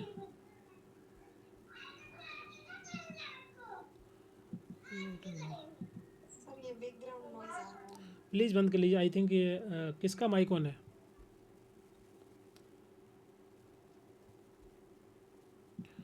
देखो, तो ये PDF आपका डाउनलोड हो गया यहाँ से। ये लिख रहा है कि business in health community strategy health care organisation for the CSR and role of ethics, जो भी है। तो ऐसे आपको बहुत सारे PDF मिल जाएंगे। जैसे फॉर एग्जांपल इसको आप देख पाओगे, 1 सेकेंड, ये दिख रहा है आपको PDF यहाँ पर, बोलिए। यहाँ पर एब्स्ट्रैक्ट लिख रहा होगा, एब्स्ट्रैक्ट। इसमें आपको पढ़ोगे तो आपको आइडिया लग जाएगा कि this thesis contain the re examination of the health corporation and company committed to the work CSR activity and CSR is use to, जो भी आगे लिखा है। Then this thesis will focus on CSR in the health care. अच्छा, अब आप इससे आपको आइडिया लग जाएगा कि ये जो ओवरऑल थीसिस है या पेपर है, इसमें फोकस किया गया है कि CSR in the health care industry, और एनालाइज किया गया है highlighting the hypocrisy of hospital valuing patient empowerment, या जो भी है मतलब कंसर्न है वो यहाँ पर उन्होंने फोकस किया है। इसके बाद this thesis also signal the importance of delivering the clear information on the organisations operative system to retain the physicians, जो भी उनके कंसर्न रहे होंगे स्टडी से उनको समझ में आया होगा क्या है। So this thesis argue for implementation of transparent health and business communication strategy, बोल रहे हैं कि ट्रांसपेरेंट होना चाहिए जो भी स्ट्रैटेजी है बिजनेस या फिर health, due to the ethical obligations of providing high quality health care to patient. तो इससे आपको आइडिया लगेगा कि बेसिकली क्या स्टडी हुआ है, किस टाइप का स्टडी हो रहा है, कहाँ कहाँ पे स्टडी हुआ है। तो ये सब आपको पढ़ना पड़ेगा। हर इंडिविजुअल का अपना अलग टॉपिक होता है, तो उसमें और कोई व्यक्ति ज़्यादा बता नहीं पाएगा। तो इसी ऐसे बहुत सारे आपको पेपर डाउनलोड करने पड़ेंगे। ऐसे ये दिख रहा है, इसको आप यहाँ से डाउनलोड कर पाओगे। इसी प्रकार से ये यहाँ पर लिस्ट बहुत सारे पेपर होंगे, आप देख रहे होंगे सब PDF लिखा है, ये सब PDF लिखा है, मतलब यहाँ से डायरेक्टली PDF डाउनलोड होगी। तो उनको आप पढ़िए पहले, देन इसके बाद प्रपोजल बन पाएगा। समझ में आ रहा है? जी सर, जी सर। ठीक है, हाँ। एक बार आप पेपर पढ़ोगे तो मैं भी उसको समझा पाऊँगा। जैसे मान लीजिए आपके पास अगर प्रॉपर आपने एक पेज में लिख लिया, फॉर एग्जांपल लाइक एक पेपर में लिख लीजिए 300-400-500 पेज में कि आपका ये टॉपिक हो सकता है टेंटेटिव, ये ऑब्जेक्टिव हो सकते हैं, ये इस प्रकार की आपको स्टडी करनी है। तो अगर आप वो मुझे भेजोगे तो फिर मैं उसमें हेल्प कर दूंगा कि उसको कैसे आपको सही बनाना है। Sir I have a question. Yes please,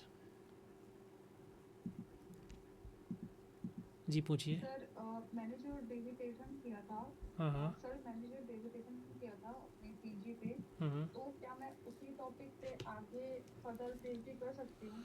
हाँ बिल्कुल बिल्कुल सर, सही क्वेश्चन आपने पूछा। देखिए ज़्यादातर बच्चे, टॉपिक चेंज? हाँ ठीक है, टॉपिक दो चीज़ें हैं। आपका जो मास्टर्स का जो भी डिसर्टेशन है ना, वो आपका एक छोटा सा बोल सकते हैं एक शॉर्ट फॉर्म होता है, जैसे पीएचडी में हम लोग कर रहे होते हैं। 1 सेकेंड। तो ये काइंड ऑफ शॉर्ट पीएचडी होती है वो मास्टर्स की, लगभग 100-150 पेज का, जितना भी रहा होगा। तो आपने जो स्टडी किया है ना, आप उसमें ये बोल सकते हो कि प्रपोजल बना करके आपने 3 फॉर एग्जांपल 2 ऑब्जेक्ट पे काम किया है, 3 ऑब्जेक्ट पे काम किया है।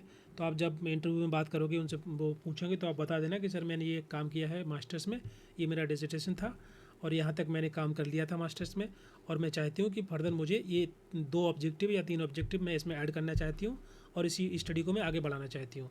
तो ऐसे करके आप प्रपोजल बना सकते हो, जो आपकी पहले स्टडी है उसी को आगे बढ़ा सकते हो। ईजी हो जाएगा क्योंकि आपने पहले काम किया है, तो आप आंसर भी दे पाओगे वहाँ पर, वो लोग पूछेंगे। तो इससे आपको उनको लगेगा कि ऑलरेडी बच्चा जो है पहले से इंटरेस्टेड है, इसने मास्टर्स में भी काम किया है और वो आगे पीएचडी में काम करना चाहता है। तो जो आपने ऑब्जेक्टिव लिए होंगे मास्टर्स में, उसमें 1-2 और ऐड कर देना कि सर ये ऑब्जेक्टिव मैंने ऑलरेडी काम किया है, ये वाले 2-3 ऑब्जेक्टिव और हैं, इस पर मैं फर्दर स्टडी करना चाहती हूँ, एंड दिस इज दी, ऐसे करके आप बना देना उसको, तो वो बेटर होगा। तो आपका जो मास्टर्स का होगा ना, वो उसी का यूज करना, ठीक है। सर जो तो मेरे को टॉपिक मतलब चेंज नहीं करना पड़ेगा ना? जो मैंने जैसे ओल्ड एज लाइफ स्टाइल पे मैंने काम किया था, तो मेरे को उसको फिर से चेंज तो नहीं करना पड़ेगा ना? नहीं नहीं, वही तो मैं नया बोल, टॉपिक नहीं बनाया नहीं, था वही तो। बोल रहा हूँ कि ओल्ड एज पे ऊपर आपने जो काम किया है ना, उसमें आपने कुछ तो ऑब्जेक्टिव लिए होंगे ना, कुछ उसमें डिसर्टेशन के अंदर। जी सर। तो जो जितने ऑब्जेक्टिव होंगे, तो इसका मतलब ये नहीं कि वो 3 ऑब्जेक्टिव आपने जो लिए थे वहाँ पे आपका स्टडी ख़त्म हो जाता है। रिसर्च के लिए स्कोप हमेशा रहता है। तो आपने अगर 2 ऑब्जेक्टिव लिए, 3 लिए, उस पर आपने काम कर लिया मास्टर्स में, और ऐड कर देना उसमें 3-4 और, ऐसे करके नए कुछ पेपर पढ़ोगे तो आइडिया लग जाएगा कि कहाँ कहाँ पर और कहाँ स्कोप है और कहाँ पर स्टडी हो सकता है। तो वो 2-3 ऑब्जेक्टिव और ऐड कर देना और बोल देना कि सर ये 2 ऑब्जेक्टिव थे, इसको मैंने मास्टर्स में कंप्लीट किया था, अभी मैं फर्दर ये जो नया ऑब्जेक्टिव है इस पर मैंने लिटरेचर रिव्यू किया है, इस पर पढ़ा हुआ है और मैं इस पर और काम करना चाहती हूँ इसी टॉपिक पे। तो ये ठीक है, इस ऐसे कर सकते हैं, बहुत सारे स्टूडेंट ऐसा करते हैं। मेरा पहला जो प्रपोजल था वो मास्टर्स की थीसिस पे जो डिसर्टेशन था उस पर बना हुआ था। पहला इंटरव्यू मैंने उसी पे दिया था जो मास्टर्स में काम किया था मैंने। तो एक वो भी तरीका है, आप ऐसा भी कर सकते हैं, ठीक है। जी sir, thank you sir. Okay, next लिख रहे हैं डिम्पी बोरा, आईआईटी एनआईटी का बता दीजिए, सोशल वर्क का डायरेक्टली किस आईआईटी एनआईटी में अवेलेबल है, कम्युनिटी जिसमें सोशल। आप क्लास में हैं क्या अभी डिम्पी? Yes sir. ओके, आप क्वेश्चन पूछ लीजिए कि उतना पूरा पढ़ेंगे, टाइम लग जाएगा। सर मेरे क्वेश्चन है कि जैसे आईआईटीज एनआईटीज में भी स्टाइपेंड देते हैं, तो अभी कुछ दोस्तों को मिला है, मतलब आईआईटी में नहीं, आईआईएससी ऐसे कहीं पे मिला है, तो उन्होंने कहा कि बिना जेआरएफ के स्टाइपेंड के भी मतलब आईआईटीज और एनआईटीज अपना स्टाइपेंड देते, तो उससे भी मतलब पीएचडी किया जा सकता है। तो मैं ये सोच रही थी कि उनकेस अगर जेआरएफ क्लियर ना हो तो आईआईटी और एनआईटी के लिए हम लोग प्रिपेयर कर ले। मैं अगर प्रिपेयर कर रही थी पीएचडी करने के लिए, तो उसके स्टाइपेंड में क्या मैं पीएचडी कंप्लीट कर सकती हूँ बिना किसी पे फाइनेंशियली डिपेंडेंट हुए? वो कैसे वो पॉसिबिलिटी है? और अगर है तो सर उसके लिए क्या प्रोसेस होगा? क्योंकि जैसे मुझे पता चला कि आईआईटी दिल्ली और आईआईटी बॉम्बे में रिटन होता है, उसके बाद इंटरव्यू होता है, तो पहले रिटन में पास होना होगा, उसके बाद इंटरव्यू में। लेकिन कुछ कुछ आईआईटीज एनआईटीज में वो प्रोसेस नहीं होती है, और जैसे कुछ आईआईटी एनआईटीज में डायरेक्ट सोशल वर्क होते हैं, लेकिन मोस्ट ऑफ देम ह्यूमैनिटीज़ में ही रखते हैं, जिसमें काफ़ी और सारे सब्जेक्ट्स भी ऐड हो जाते हैं। इन केस उस टाइम पे जब एग्ज़ाम होगा तो ऑब्वियसली सोशल वर्क का पेपर तो नहीं आएगा, तो कि कौन सा पेपर आएगा, कैसे फोकस करें, ओके, इसमें थोड़ा सा जानना था। ठीक है, इसको मैं बता देता हूँ कि करके पूरा। देखो एनआईटी, आईआईटी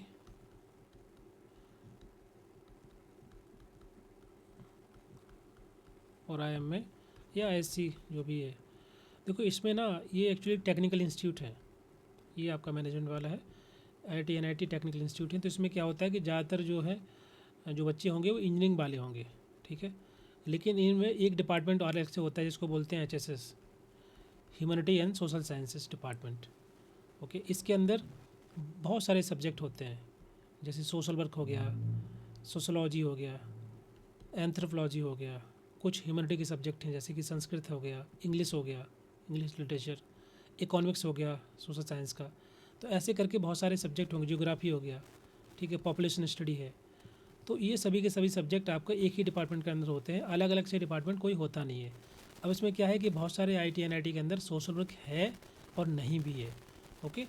सो जैसे फॉर एग्जांपल NIT दुर्गापुर, तो NIT दुर्गापुर में सोशल वर्क डिपार्टमेंट है, ठीक है। ऐसे करके एक दो NIT और भी हैं जहाँ पर अलग से डिपार्टमेंट है। अदरवाइज़ डिपार्टमेंट उसी का पार्ट है, HSS का ही है, लेकिन वहाँ पर डिपार्टमेंट बोलते हैं, तो डिपार्टमेंट प्रॉपर है। अदरवाइज़ हर जगह पर ये है सोशल साइंस डिपार्टमेंट होता है HSS, ओके। एक तो ये हो गया। अब इसमें आपका आ गया कि इंटरव्यू का, देखिए कहीं कहीं पर वो लोग रिटन एग्ज़ाम लेते हैं और इंटरव्यू लेते हैं। तो ज़्यादातर इंटरव्यू होता है, रिटन भी होता है, भले आपका JRF हो ना हो, आपको रिटन एग्ज़ाम देना पड़ेगा, इंटरव्यू देना पड़ेगा। किसी में रिटन ही लेते हैं लेकिन इंटरव्यू हो गई होगा। तो वो JRF अगर है तो अच्छा है, और नहीं है तो कोई बात नहीं। इसमें ये बेनिफिट है कि NIT IIT के अंदर वो लोग कॉलेज फेलोशिप देते हैं, इसको बोलते हैं इंटरनल फेलोशिप। इसका मतलब है कि जैसे फॉर एग्जांपल JRF में आपको फॉर एग्जांपल 36,000 मिलता है, ठीक है। तो सेम अमाउंट आप यहाँ पर भी मिलेगा जो JRF को मिलता है। बहुत ध्यान करना है क्या होगा इसमें। सेम अमाउंट जैसे आपका SRF होगा तो 42 मिलेगा, सेम अमाउंट आपको 42 कॉलेज फेलोशिप में मिलेगा। 5 साल तक आपको यहाँ मिलेगा UGC नेट से, और 5 साल तक कॉलेज फेलोशिप देगा। तो अमाउंट बराबर होता है, थोड़ा बहुत चेंज रहेगा, बट जो मोस्ट ऑफ द अमाउंट है वो सिमिलर रहेगा, फीस रहेगी, बट ठीक है। तो अब 5 साल तक आपको पैसा मिलेगा, आप आराम से उससे अपने यूटिलाइज़ कर सकते हैं जो भी आपके खर्चे हैं। 5 साल तक फीस भी भर सकते हैं। तो मेरे जैसे फॉर एग्जांपल मेरे बैच के अंदर 5 और साथ में ज्वाइन किए थे PhD, 3 का JRF था, 3 का नहीं था। इसमें 2 का नेट था, तो लेकिन नेट होना चाहिए क्योंकि फिर वो कंसिडर नहीं करेंगे आपका एप्लीकेशन नहीं। तो जो बेसिक क्वालिफिकेशन है तो वो होना चाहिए। JRF नहीं होगा तो चलेगा, क्योंकि 3 मेरे जो कलीग हैं वो जिनका JRF नहीं है, लेकिन उनको ही उतना अमाउंट मिलता है जो जितना मुझे UGC से मिलता है, उतना कॉलेज उनको देता है। तो ये एक अच्छा है, आप वहाँ पर एडमिशन ले सकते हो। और क्या क्वेश्चन था आपका डिम्पी? हाँ जैसे हाँ सोशल वर्क का जो आप बताए ना, एक NIT दुर्गापुर है, और ऐसे कौन से मतलब IIT NIT है जिनमें डायरेक्टली सोशल वर्क है, और बाकी जिनमें HSS है, तो उनके लिए सर रिटन का कैसे? हाँ अच्छा, हाँ रिटन वाला आप बोल रहे थे। देखो रिटन में क्या होता है, वहाँ पर सोशल वर्क का नहीं पूछते हैं। इसमें रिटन में ज़्यादातर वो रिसर्च मैथोलॉजी के क्वेश्चन डालते हैं। RM तो सबका कॉमन होता है, चाहे आप सोशोलॉजी के हो या आपका सोशल वर्क हो या फिर एंथ्रोपोलॉजी हो। तो जो रिसर्च मैथोलॉजी के क्वेश्चन है ना, वही क्वेश्चन पूछते हैं वो लोग, ठीक है। तो वो आपको बताना होता है, या कहीं पर क्या करते हैं कि रिटन में बोलते हैं कि आप अपना रिसर्च प्रपोजल लिखिए। जो मैंने बनाने की बात करें कि आपको बना के रखना है, वो यही बोल देंगे कि आप अपना जो प्रपोजल आपने बनाया हुआ है वो आप लिखिए।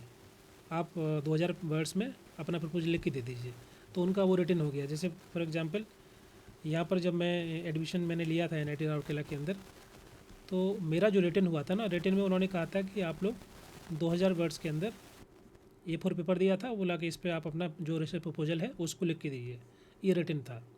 उसके बाद नेक्स्ट ईयर जब एग्ज़ाम हुआ तो जो नए बच्चे आए उनका एडमिशन हुआ, तो उनसे बोला गया, उनसे जो रिसर्च मैथोलॉजी के क्वेश्चन थे वो पूछे गए थे, MCQ टाइप के क्वेश्चन थे। तो ये तो कॉमन होते हैं, सभी सब्जेक्ट के लिए कॉमन है, तो कोई स्पेसिफिक सब्जेक्ट का नहीं लेते हैं, क्योंकि इतने सारे सब्जेक्ट हैं। अगर मान लीजिए उन्होंने सोशोलॉजी के सब्जेक्ट क्वेश्चन डाल दिए तो बाकी बच्चे फेल हो जाएंगे फिर। तो वो ऐसे क्वेश्चन डालते हैं जो सबके लिए सिमिलर होते हैं, जैसे रिसर्च के क्वेश्चन पूछ लिए और ऐसे क्वेश्चन पूछ लिए। समझ में आ रहा है? जी सर। ओके। तो अगर डिपार्टमेंट है तो वो डायरेक्टली क्वेश्चन पूछेंगे, अदरवाइज नहीं है HSS से हर जगह, तो ज़्यादातर क्वेश्चन वो ऐसे ही पूछेंगे। और NIT दुर्गापुर का मुझे पता है क्योंकि मेरा जो एक सीनियर है वो वहीं से आया हुआ है, तो जो पता है वहाँ पर सोशल वर्क डिपार्टमेंट है। एक दो जगह और है, मुझे एक एग्जैक्ट याद नहीं कौन सी जगह था, अभी तो मुझे दिमाग में क्लिक नहीं कर रहा है।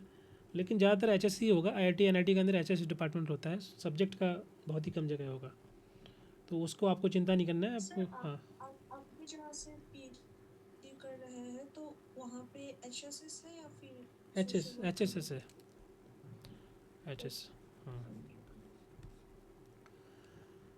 ओके। देखिए आपका सब्जेक्ट कुछ भी हो, आप ये मत सोचना कि यहाँ पर मैं अप्लाई करूँगी तो रिजेक्ट होगा, नहीं होगा। वो लोग ऐसे नहीं कंसिडर करते हैं प्रपोजल कि आपका सब्जेक्ट सोशल वर्क है तो नहीं लेंगे, उनको इससे मतलब नहीं है। आपका प्रपोजल देखते हैं, वो ये देखते हैं कि बच्चे जो है वास्तव में रिसर्च करना चाहता है कि ऐसे ही बस प्रपोजल बना के आ गया है। वो पूछेंगे क्वेश्चन आपसे, आपको बताना पड़ेगा, आपका इंटरेस्ट उनको समझ में आ जाएगा कि इंटरेस्टेड है काम करने में कि नहीं है। तो उनका जो जजमेंट होता है ना, that is totally based on the your work, your research और वॉट एवर जो आपने काम किया है। तो सब्जेक्ट आपने क्या पढ़ा है, जैसे फॉर एग्जांपल आप सोशल वर्क के हैं, तो मेरे डिपार्टमेंट के अंदर कोई प्रोफेशन नहीं है सोशल वर्क का, तो वो क्वेश्चन पूछ ही नहीं पाएंगे ना आपके सब्जेक्ट से। तो वो क्या पूछेंगे, वो पूछेंगे रिसर्च के बारे में, वो पूछेंगे सैम्पलिंग क्या होता है, वो पूछेंगे कि रिसर्च कितने प्रकार की होती है, रिसर्च डिजाइन क्या होता है, ठीक है। ऐसे क्वेश्चन पूछेंगे जो कि कॉमन होते हैं सभी सब्जेक्ट के लिए। क्लियर? नेक्स्ट। सर मुझे एक चीज और पूछना था। हाँ हाँ, पूछिए पूछिए। सर जैसे आपने कहा ना सब्जेक्ट रिलेटेड, सर तो हम लोग सोशल वर्क वाले हम लोग को सोशोलॉजी पढ़ना पड़ता है, एंड जैसे कि अभी MP स्पेस इंस्टीट्यूट जो निकला है सर, तो उसमें हम सोशोलॉजी के थ्रू ही भर सकते हैं। हम्म। तो सर मेरा ये क्वेश्चन था कि अगर बाई चांस जैसे हम पेपर देते हैं और अगर क्लियर कर लेते हैं तो क्या चांसेस है कि हम लोग को पहले प्रेफरेंस सोशल वर्क को देंगे कि सोशोलॉजी वाले लोग को देंगे? कहाँ पे? सर अभी असिस्टेंट प्रोफेसर का निकला है ना MP में। नहीं नहीं, देखो उसका तो मुझे उतना आइडिया भी नहीं है, क्योंकि अगर अलाइड सब्जेक्ट में सोशल वर्क है तो वो लोग सोशोलॉजी ही देंगे, और उस एग्ज़ाम तो मैंने दिया नहीं, तो उसके बारे में मैं कमेंट नहीं कर पाऊँगा। अलाइड सब्जेक्ट का मतलब है कि अलाइड सब्जेक्ट वाले भर सकते हैं, लेकिन जो मेन पेपर होगा ना, पेपर में क्वेश्चन उसी से आएंगे, ठीक है। जैसे फॉर जी एग्जाम, सर, मतलब हाँ, अगर क्लियर कर लेते हैं तो। क्लियर कर लेते तो आपका फिर जॉब लग जाएगा। समझा नहीं, मैं क्वेश्चन नहीं समझा आपका। अच्छा सर, मतलब सर कि हम लोग को एंड टाइम सोशोलॉजी मतलब सोशल वर्क अभी भी कई कई जगह नहीं है, सोशोलॉजी के थ्रू ही सोशल वर्क को पढ़ाया जाता है, मतलब कि एंड टाइम सोशोलॉजी ही पढ़ना पड़ेगा बस, किसी कॉलेज में आपको पढ़ाना है सर। ओके, समझ गया समझ गया। ओके, देखिए एक चीज़ एक क्लियर कर दूं कि जब भी आप कहीं पर पढ़ाने जाओगे ना, किसी भी इंस्टीट्यूट के अंदर, तो आपका जो सब्जेक्ट अगर वहाँ पर डिपार्टमेंट सोशोलॉजी है, ठीक है, तब तो आपको सोशोलॉजी पढ़ानी पड़ेगी, कोई ऑप्शन नहीं है, क्योंकि वो डिपार्टमेंट ही सोशोलॉजी का है। अगर डिपार्टमेंट में और भी बाकी डिपार्टमेंट हैं तो आप वो दूसरा सब्जेक्ट पढ़ा सकते हैं। कभी कभी क्या होता है कि आपको मल्टीपल सब्जेक्ट पढ़ाने पड़ते हैं, आपको रिसर्च मेथोलॉजी पढ़ानी पड़ेगी, सोशोलॉजी पढ़ानी पड़ेगी आपको, और कोई अगर सब्जेक्ट है तो उसको पढ़ाना पड़ेगा। तो एज ए टीचर आपको मल्टीपल सब्जेक्ट पढ़ाने पड़ सकते हैं। तो ये अगर आपका सब्जेक्ट भले ही सोशल वर्क है चाहे सोशोलॉजी है, अगर डिपार्टमेंट ऐसा है जिसमें मतलब मल्टीपल सब्जेक्ट हैं, तो वो कोई भी सब्जेक्ट आपको दे सकते हैं सेमेस्टर में। जैसे मान लीजिए पहले सेमेस्टर में दे दिया उन्होंने सोशोलॉजी, दूसरे में दे दिया उन्होंने for example social movement and history, तीसरे में दे दिया रिसर्च मैथोलॉजी, चौथे में दे दिया और कुछ। तो ये फिक्स नहीं होता है, ये तो आपको वो अपने हिसाब से बदलते रहते हैं, चेंज करते रहते हैं, और टीचर को उसी के हिसाब से अपॉइंट करते हैं different subject.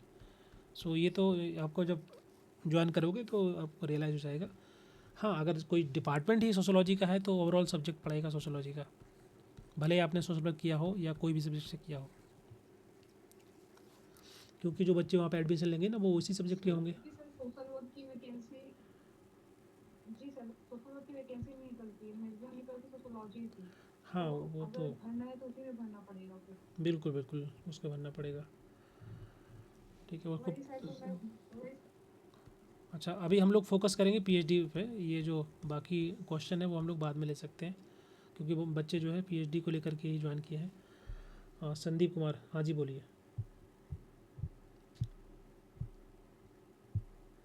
Sir, I am working in the central government, I have done masters in social work and now want to pursue PhD, I am from Haryana at the university offering the PhD in social work Haryana. देखिए ये वाला काम जो आपको करना पड़ेगा, मैं केवल गाइड कर सकता हूँ। अब पीएचडी सोशल वर्क हरियाणा में किसी यूनिवर्सिटी में होता है, ये आपका रिसर्च काम है। आप देखिए उसमें सेंट्रल यूनिवर्सिटी कौन सी है, क्या क्या सब्जेक्ट हैं, उसमें सोशल वर्क है या नहीं है, स्टेट यूनिवर्सिटी कौन सी है, उसमें कौन कौन से सब्जेक्ट हैं, so this is the work from your side. Okay, मैं जहाँ पर कर रहा हूँ उसके आसपास बता सकता हूँ कि कहाँ पर कौन सा है. तो जैसे आप हरियाणा से हैं, अगर कोई और किसी स्टेट से है तो उसको आपको देखना पड़ेगा. वेबसाइट लॉगिन करिए, उस पर जाइए, सब्जेक्ट में पीएचडी एडमिशन में जाइए, वहाँ पर सब्जेक्ट दिए रहेंगे, उससे आपको आइडिया लग जाएगा कि वहाँ पर एडमिशन होता है कि नहीं होता है. क्लियर? सर मेरा रूरल मैनेजमेंट से चल रही है, टॉपिक कैसे चूज करें? देखिए, टॉपिक के बारे में मैंने बताया हुआ है कि ये तो आपका इंटरेस्ट का टॉपिक होगा. आप थोड़ा सा उस पर काम करिए, जो भी टॉपिक है उसको सर्च करिए, कुछ पेपर पढ़ लीजिए. एक पेज का आप 400-500 वर्ड का लिख करके मुझे भेजिए, तो मैं उसमें हेल्प कर दूंगा, उसमें मदद कर दूंगा कैसे उसको सही बनाना है, कैसे तैयार करना है. बेसिक काम तो आपको करना ही पड़ेगा, उसमें कोई भी हेल्प नहीं कर पाएगा. या तो प्रपोजल बना के मैं आपको दे दूं तो आप शायद उस पर स्टडी नहीं कर पाओ, बिकॉज वो आपके इंटरेस्ट का नहीं होगा. तो बेसिक 1-2 पेज आपको लिखना है, क्या आपकी स्टडी है, किस टाइप का स्टडी है, क्या टॉपिक है, वो सब चीज़ लिख के आप मुझे भेजोगे तो उसमें मैं हेल्प कर दूंगा, उसको मैं सही बना करके आपको और क्वेश्चन पूछ करके सही से प्रपोजल बना दूंगा. इतना मैं अपनी साइड से कर दूंगा, लेकिन बेसिक काम आपको करना पड़ेगा, क्योंकि टॉपिक कैसे चूज करना है ये तो आपका ही टॉपिक होगा, आपके इंटरेस्ट का होगा, आपको किस एरिया में काम करना है. Okay, how can secure worker base topic, अच्छा टॉपिक है, आप उसको पढ़िए, पेपर पढ़िए, उसको देखिए किस टाइप का स्टडी है. और कोई क्वेश्चन है? Yes sir. सर पीएचडी करने के बाद से टीचिंग के अलावा और क्या क्या मतलब? हाँ, देखिए, टीचिंग के अलावा इसमें आपका एक रिसर्च वाला है.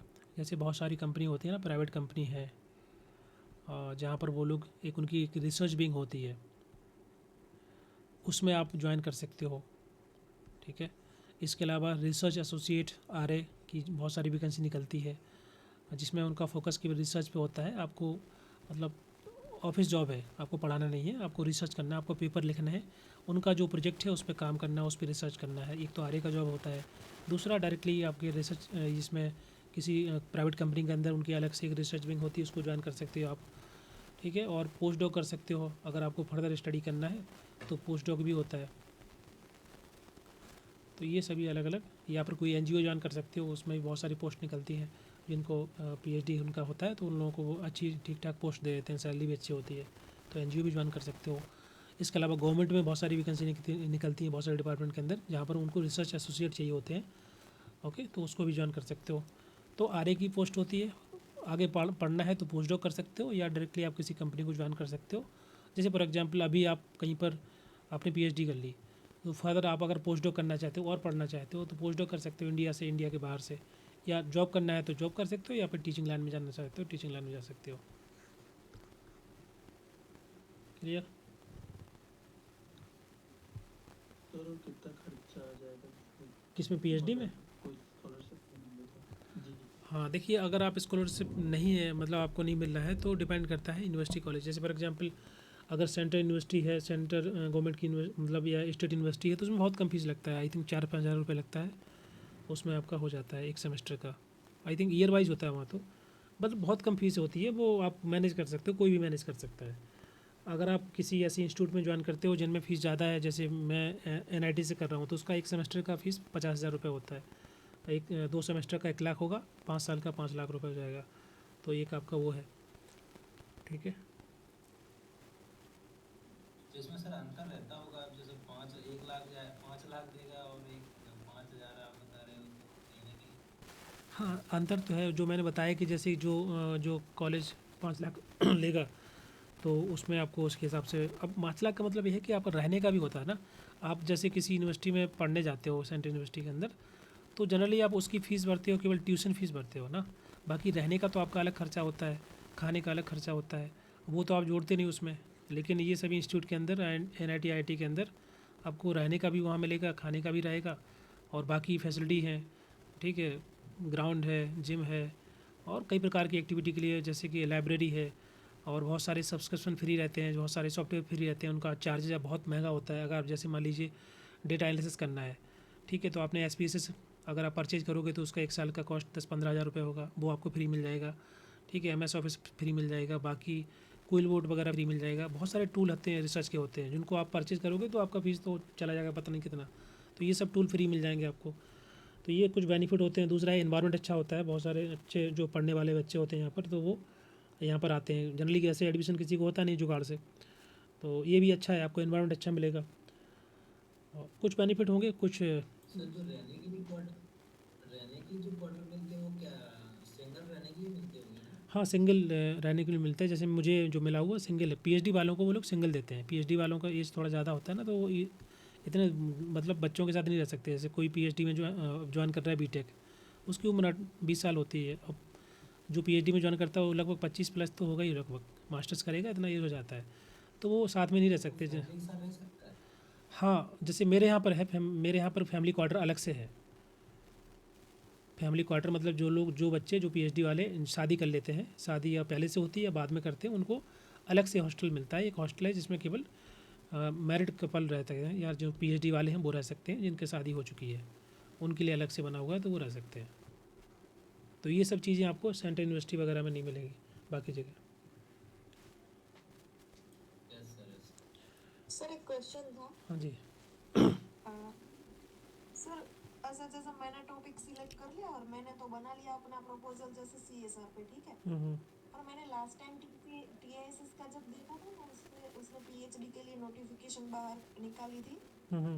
उसका टॉपिक उन्होंने अलग से दिया था कि इसी टॉपिक से हमें चाहिए। वो सोशल साइंस के लिए था, ह्यूमैनिटी एंड सोशल साइंस के लिए, पर उसमें CSR का टॉपिक नहीं था। मतलब उसके कुछ 10 या 12 टॉपिक अलग से थे। तो अगर मैं CSR करती हूँ तो मुझे वो प्रपोजल दिखाती हूँ तो हो जाएगा? मुझे उसके टॉपिक पे प्रपोजल रेडी करना नहीं होगा, आपको उनके अकॉर्डिंग प्रपोजल बनाना पड़ेगा। देखो CSR जो आप स्टडी करना चाहते हैं, ये आपकी स्टडी है, मतलब आपका फोकस है, आपका इंटरेस्ट है, आप उस पर स्टडी करना चाहते हैं।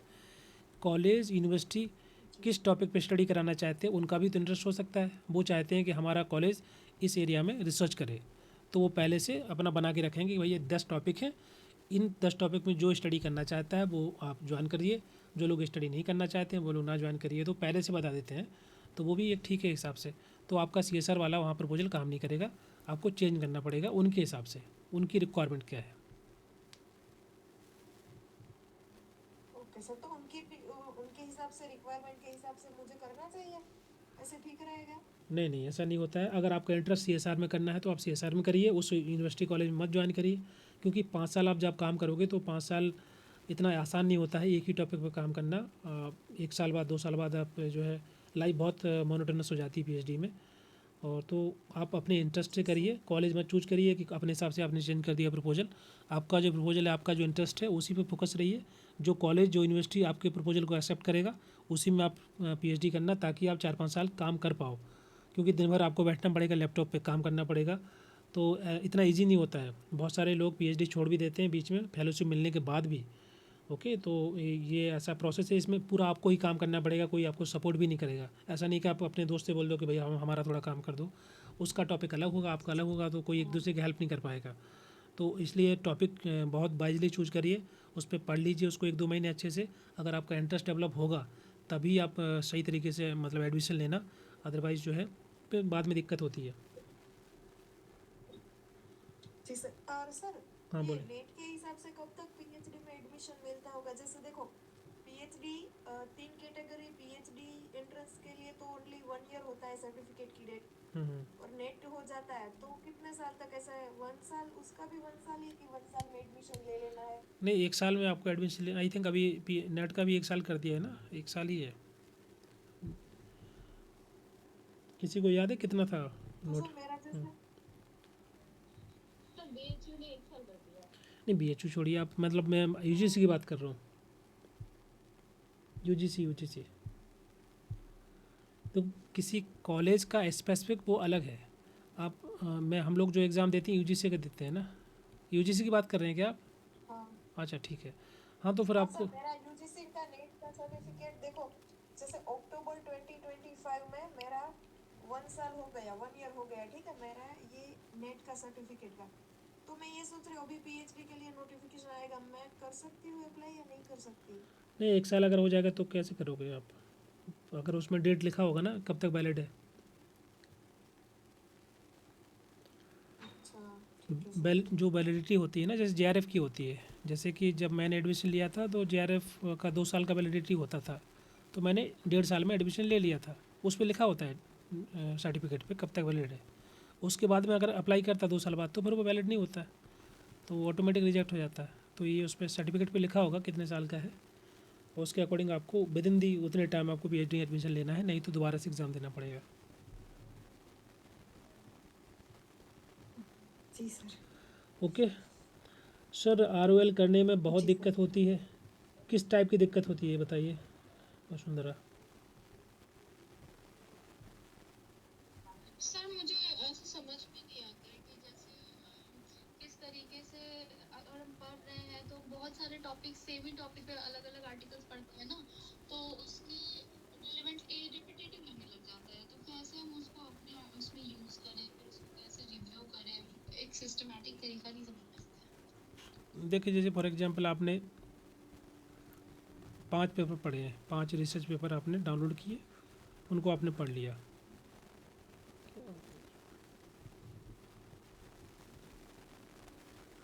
ठीक है।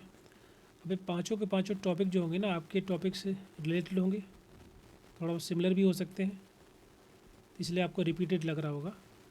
लेकिन पाँचों के पाँचों जो स्टडी है ना वो पाँचों सिमिलर होंगे ही नहीं कभी, क्योंकि एक ही टॉपिक पे 2 स्टडी नहीं होती, मतलब एक ही टॉपिक पे 2 स्टडी एक जैसी नहीं हो सकती है, कुछ ना कुछ अलग ज़रूर होगा। तो आपको वही चीज़ लिखना होता है आरओएल के अंदर। ओके, कि मान लीजिए ऑथर 1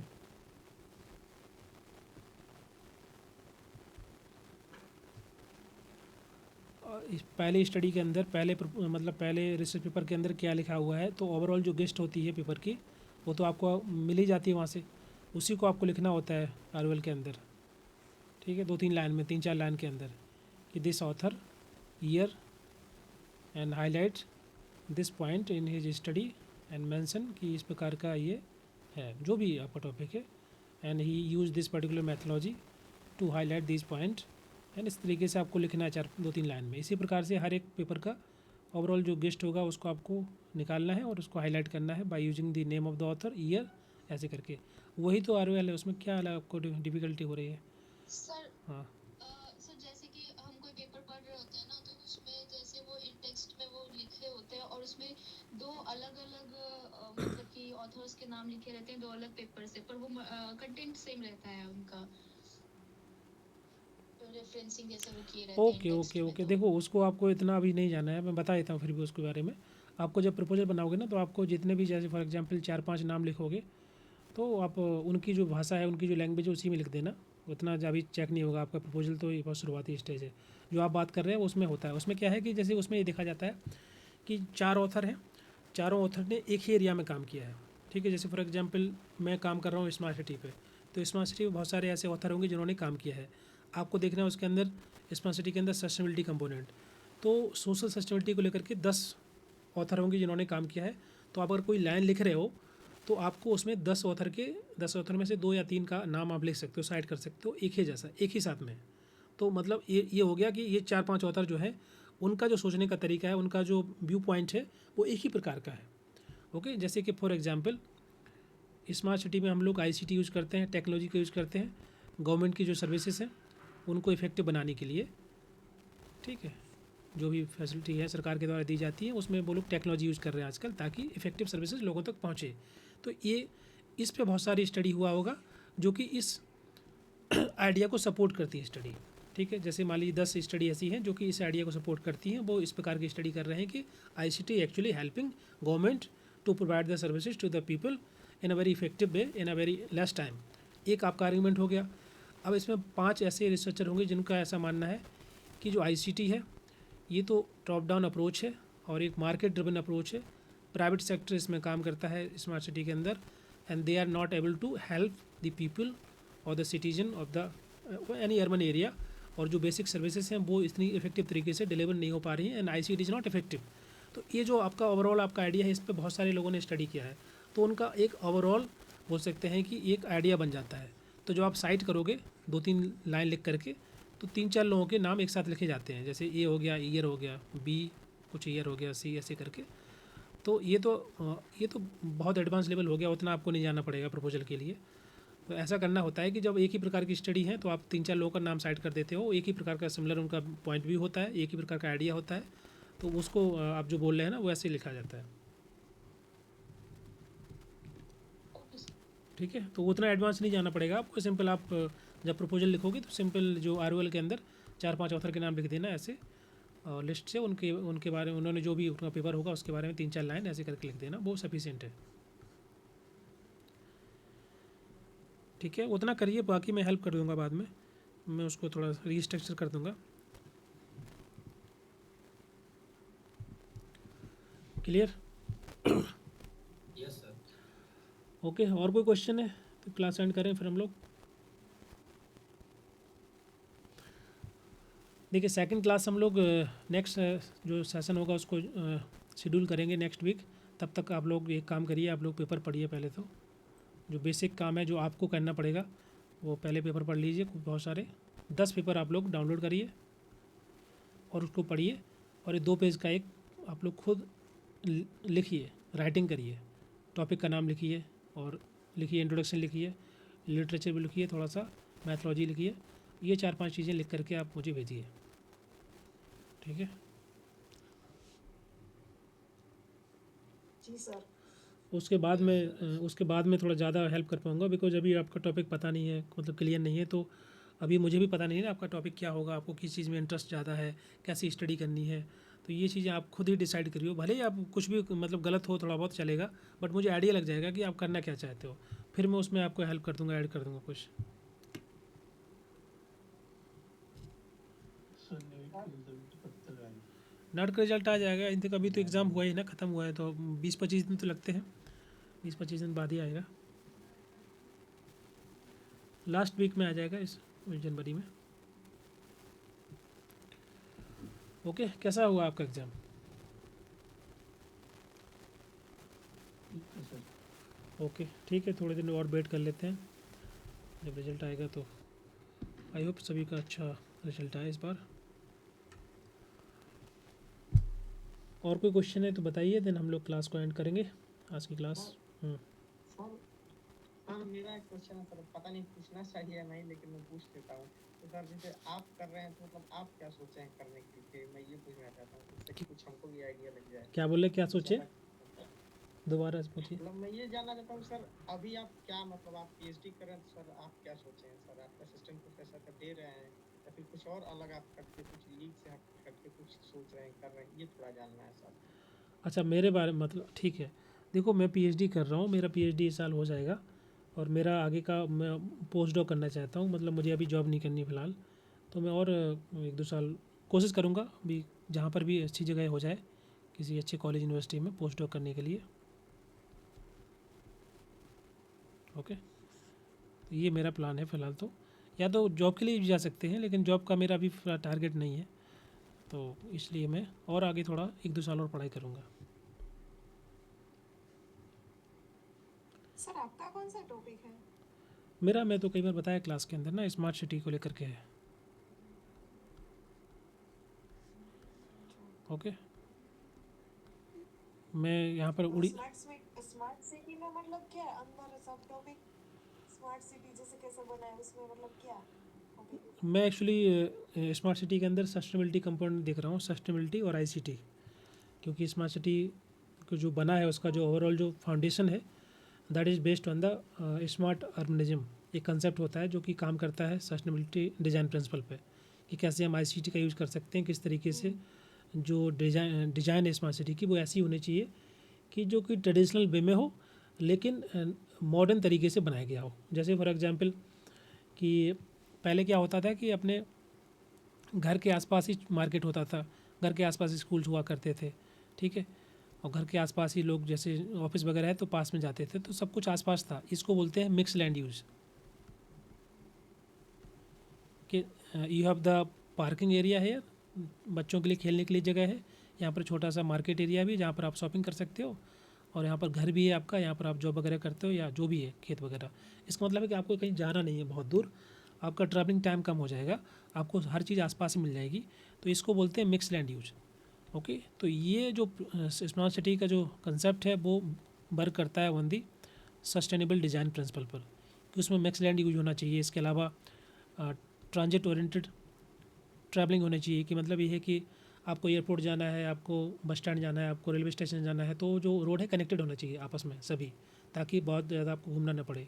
ट्रैफिक कम होना चाहिए, और जो रोड के आसपास बहुत सारा एरिया होता है जहाँ पर चलने के लिए होता है लोगों के लिए, तो वो एरिया होना चाहिए काफ़ी बड़ा, ताकि साइकिल स्टैंड भी हो, साइकिल के लिए चलने के लिए जगह हो, आदमी के चलने के लिए जगह हो, और बाकी वाहन चलने के लिए भी जगह हो। तो ऐसे बहुत सारी चीज़ें होती हैं जो स्मार्ट सिटी के अंदर आती हैं। तो उसमें जो सस्टेनेबिलिटी कंपोनेंट होता है, कितना वास्तव में सस्टेनेबल है ये प्रोजेक्ट, उस पर लेकर के मेरा काम है कुछ। ठीक है। सर तो आपको इसमें फील्ड वर्क करना हो तो मतलब आप एज अ हाँ, मेरा फील्ड वर्क हो गया है, फील्ड वर्क हो गया, मेरा कंप्लीट हो गया है। मेरा 2 सिटी था, मैं उड़ीसा में रहता हूँ, तो यहाँ पर मैंने भुवनेश्वर और राउरकेला 2 स्मार्ट सिटी हैं, दोनों को मैंने लिया हुआ है, कंपैरेटिव स्टडी कर रहा हूँ मैं। Okay sir. Sir post doc India में होता है क्या? हैं? इंडिया में पोस्ट डॉक होता है? हाँ, पोस्टडॉक होता है, इंडिया में बहुत सारी जगह होता है। इंडिया में होता है, इंडिया के बाहर भी जा सकते हो। देखो, वो आपके ऊपर है, आप अप्लाई करोगे। इंडिया के अंदर बहुत सारे IIT है, और वहाँ पर भी पोस्ट डॉक हो रहा है। इसके अलावा इंडिया के बाहर भी आप अप्लाई कर सकते हो। तो जैसा भी है, पोस्ट डॉक मिल जाएगा तो बेटर है कि बाहर से करो, क्योंकि पैसा मिलता है, फंड मिलता है, तो कोई दिक्कत नहीं है रहने का।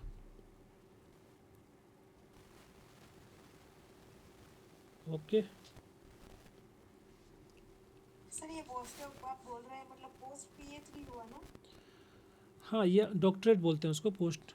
तो मतलब PhD के बाद आपका 2 साल का, 1.5 साल का एक काइंड ऑफ प्रोजेक्ट होता है। मतलब ऐसा कोई पढ़ाई नहीं है वो, कि ये काइंड ऑफ जॉब है, उसको जॉब की तरह कंसिडर किया जाता है। वो एक काइंड ऑफ रिसर्च वाला काम होता है, कि आपको एक प्रोजेक्ट दिया जाएगा, उस प्रोजेक्ट को आपको काम करना है, वो कंप्लीट करके उनको देना होता है। और जैसे कि गवर्नमेंट के बहुत सारे प्रोजेक्ट निकलते हैं, SCCR के प्रोजेक्ट होते हैं, जो प्रोफेसर्स वगैरह लेते हैं उनको कंप्लीट करने के लिए, ऐसे ही ये होता है। तो आप अपने इंटरेस्ट का एरिया चूज़ कर सकते हैं। इसमें ये है कि बहुत सारे IIT में जैसे कि आपके एरिया का कोई पोस्ट डॉक निकला हुआ है, तो वो लोग नोटिफिकेशन जारी करेंगे कि इस पोस्ट के लिए ये पोस्ट डॉक चाहिए, इतने 1.5 साल का प्रोजेक्ट है, 2 साल का प्रोजेक्ट है, इतना पैसा मिलेगा। तो इस तरीके से आप अप्लाई कर सकते हो।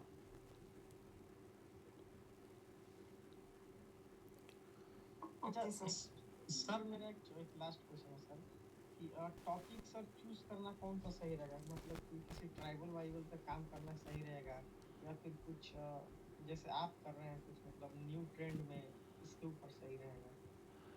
देखो, टॉपिक का वही मैं बोलूँगा कि टॉपिक में क्या होता है कि अगर आपका इंटरेस्ट है ना किसी भी चीज़ में, तो ऐसा कोई टॉपिक नहीं है कि जिसमें आप काम ना कर पाओ, मतलब नया काम। जैसे ट्राइबल एरिया में आपका काम करना है, आज से 10 साल पहले ट्राइबल एरिया के अंदर एंथ्रोपोलॉजी स्टडी हुआ करती थी, जिसमें आप देखते थे वहाँ पर सोशियो इकोनॉमिक चेंजेस किस प्रकार से हो रहे हैं। ठीक है, उनके रिलीजन को पढ़ना, उनकी स्टडी करना, वो सब चीज़ को पहले स्टडी किया जाता था। अभी आप अगर आपको नया कुछ करना है उसी एरिया के अंदर, तो आप PBTG पे स्टडी करिए।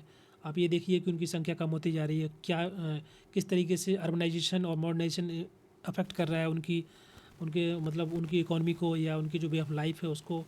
एंड जो आज के समय में हम बात करते हैं डिजिटल इंटरवेंशन की, ICT की, टेक्नोलॉजी की, वो किस तरीके से उनको हेल्प कर सकता है उनकी लाइफ को बेहतर करने के लिए, या वो कैसे अफेक्ट कर रहा है। तो कोई भी टॉपिक ऐसा नहीं होता है कि वो पहले हुआ करता था आज नहीं होगा, आज भी रेलेवेंट है, लेकिन आप उसको नए तरीके से करो। जो आज के नए वर्निंग टॉपिक हैं उससे आप जोड़ करके स्टडी करो, तो आज भी वो रिलेवेंट है। वहाँ ट्राइबल एरिया में आप स्टडी कर सकते हो, किसी भी एरिया में कर सकते हो, कहीं पर भी। क्लियर? जैसे गवर्नमेंट के बहुत सारे प्रोग्राम अभी चलाए जा रहे हैं, तो आप उस पर ये देख सकते हो कि किसी भी गवर्नमेंट इनिशिएटिव का क्या इम्पैक्ट है ट्राइबल लाइफ पर, उनकी हेल्थ केयर पर, या उनकी ओवरऑल मेंटल हेल्थ पर, या उनकी जो कल्चर है, उनका जो सोशल एस्पेक्ट है वो उसमें कितना बदलाव हो रहा है, उनके एजुकेशन लेवल पे आप स्टडी कर सकते हो। So there is always relevance for any topic, किसी भी एरिया के अंदर आप कर सकते हो। सर इससे पहले सर मैं झारखंड में मैंने सर 2 साल फेलोशिप किया था सर, गांधी फेलोशिप। उसमें सर मैंने बिरहोर कम्युनिटी और ये दुनिया कम्युनिटी का थोड़ा बहुत मेरा रहा है सर इंगेजमेंट, लेकिन अभी आइडिया नहीं आ रहा मेरे को कि मतलब किस तरीके से उनके साथ काम किया जाए। देखो, आप एक काम करो, वेबसाइट पे जाना, जो ट्राइबल को लेकर के बहुत सारी स्टडी करते हैं, रिसर्च करते हैं, आप सर्च करना गूगल पे, research on the tribal in the Jharkhand in the PPTG, तो बहुत सारे पेपर आएंगे, और जो नए नए टॉपिक है ना वो वहाँ दिखेंगे आपको, उससे आइडिया आपको लग जाएगा। या बहुत सारे NGO काम करते हैं, तो उनका अगर उनका रिपोर्ट वगैरह आप पढ़ोगे तो उससे आपको आइडिया लगेगा कि वो क्या क्या काम कर रहे हैं, किस तरीके का नया काम हो रहा है इंडिया के अंदर या इंडिया के बाहर। ठीक है, मिल जाएगा, आप थोड़ा सा मेहनत। हाँ बोलिए। हम्म, सर मान लीजिए किसी में मतलब मेरा जो होम स्टेट है उत्तर प्रदेश है सर, यहाँ की यूनिवर्सिटी में मेरा हो गया सर, तो फिर ये जैसे बिरहोर हो गया, संथाल हो गया, ये कम्युनिटी तो सारी झारखंड में है, मतलब ये कैसे इस पे काम होता है, मेरे को या फिजिकली जाना पड़ता है, फिर बैठ के भी स्टडी किया जाता है, ये थोड़ा सा कंफ्यूज। देखो इसमें दो प्रकार की स्टडी होती है। एक तो होती है सेकेंडरी डेटा पे, जिसमें आप बैठ के काम कर सकते हैं, मतलब आपको रिपोर्ट का यूज़ करके, जैसे कि मान लीजिए सरकार की कुछ पहले से रिपोर्ट पड़े हुए हैं, या ट्रैवल कमीशन का कुछ डेटा पड़ा हुआ है, या बहुत सारे एनजीओ काम करते हैं उनकी रिपोर्ट्स वगैरह हैं, तो उनको रिपोर्ट को इकट्ठा करिए, आपका जो टॉपिक है, आपके जो ऑब्जेक्टिव है, उसके हिसाब से डेटा को फ्रेम करिए, चेंज करिए और अपनी स्टडी कर सकते हैं। दूसरा होता है कि आप फील्ड वर्क करोगे, वो प्राइमरी डेटा पे होता है। उसके लिए आप चाहे यूपी में पीएचडी कर रहे हो या कहीं पर भी आप जा सकते हो, झारखंड जाओगे, वहाँ पर रहोगे कुछ दिन, वहाँ पर डेटा कलेक्ट करोगे, डेटा लेके आओगे अपने कॉलेज में, यूनिवर्सिटी में, वहाँ पर बैठ करके डेटा एनालिसिस करोगे, फिर आप स्टडी कर सकते हो। तो दोनों तरीके होते हैं, प्राइमरी डेटा पे स्टडी हो जाता है, सेकेंडरी डेटा पे हो जाता है। जैसे बहुत सारे बच्चे जो होते हैं पीएचडी करने चले जाते हैं इंडिया के बाहर, या साउथ में है, नॉर्थ इंडिया के बच्चे हैं, तो वो लोग पीएचडी का टॉपिक उनका होता है यहाँ पर अपने अपने, जैसे फॉर एग्जांपल कोई बच्चा है गांव से बिलोंग करता है ना, रहता है शहर में, तो वो स्टडी कर सकता है फार्मर सोसाइटी को लेकर के। वो अपने गांव जाएगा, अपने गांव में रहेगा, वहाँ पर डेटा कलेक्ट करेगा, या अपने गांव के आसपास लोगों से डेटा लेकर के जाएगा अपने सीट वहाँ पर यूनिवर्सिटी में, वहाँ पर डेटा एनालिसिस करेगा, उस पढ़ सकता है, उस पर काम कर सकता है। तो ये लोकेशन इंपॉर्टेंट नहीं है, लोकेशन आप कहीं भी रहो, कहीं से भी डेटा कलेक्ट कर सकते हो। Clear? Okay sir, thank you sir. चलिए, तो हम लोग क्लास यहीं एंड करते हैं। कोई अगर क्वेश्चन है तो पूछ लीजिए, नहीं तो हम लोग क्लास एंड कर देंगे। हाँ हाँ जी।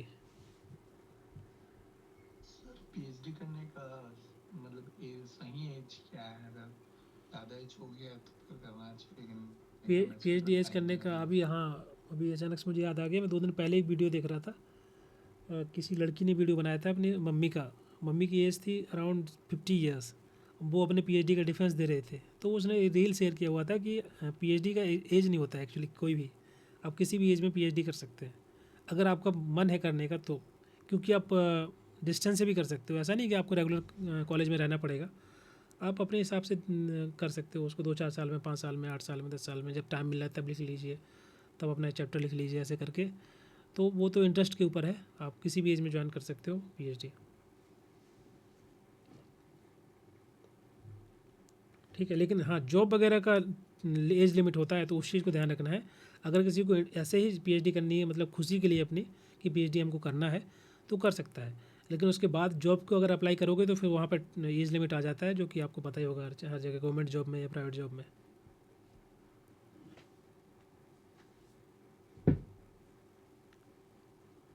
समझ में आ रहा है रविकांत जी?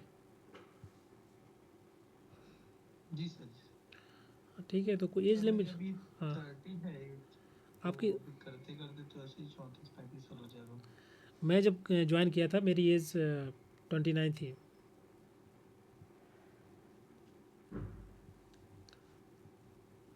तो कर सकते हैं, ऐसा नहीं है। मैं जॉब छोड़ के पीएचडी कर रहा था। हाँ बोलिए। अगर किसी कारण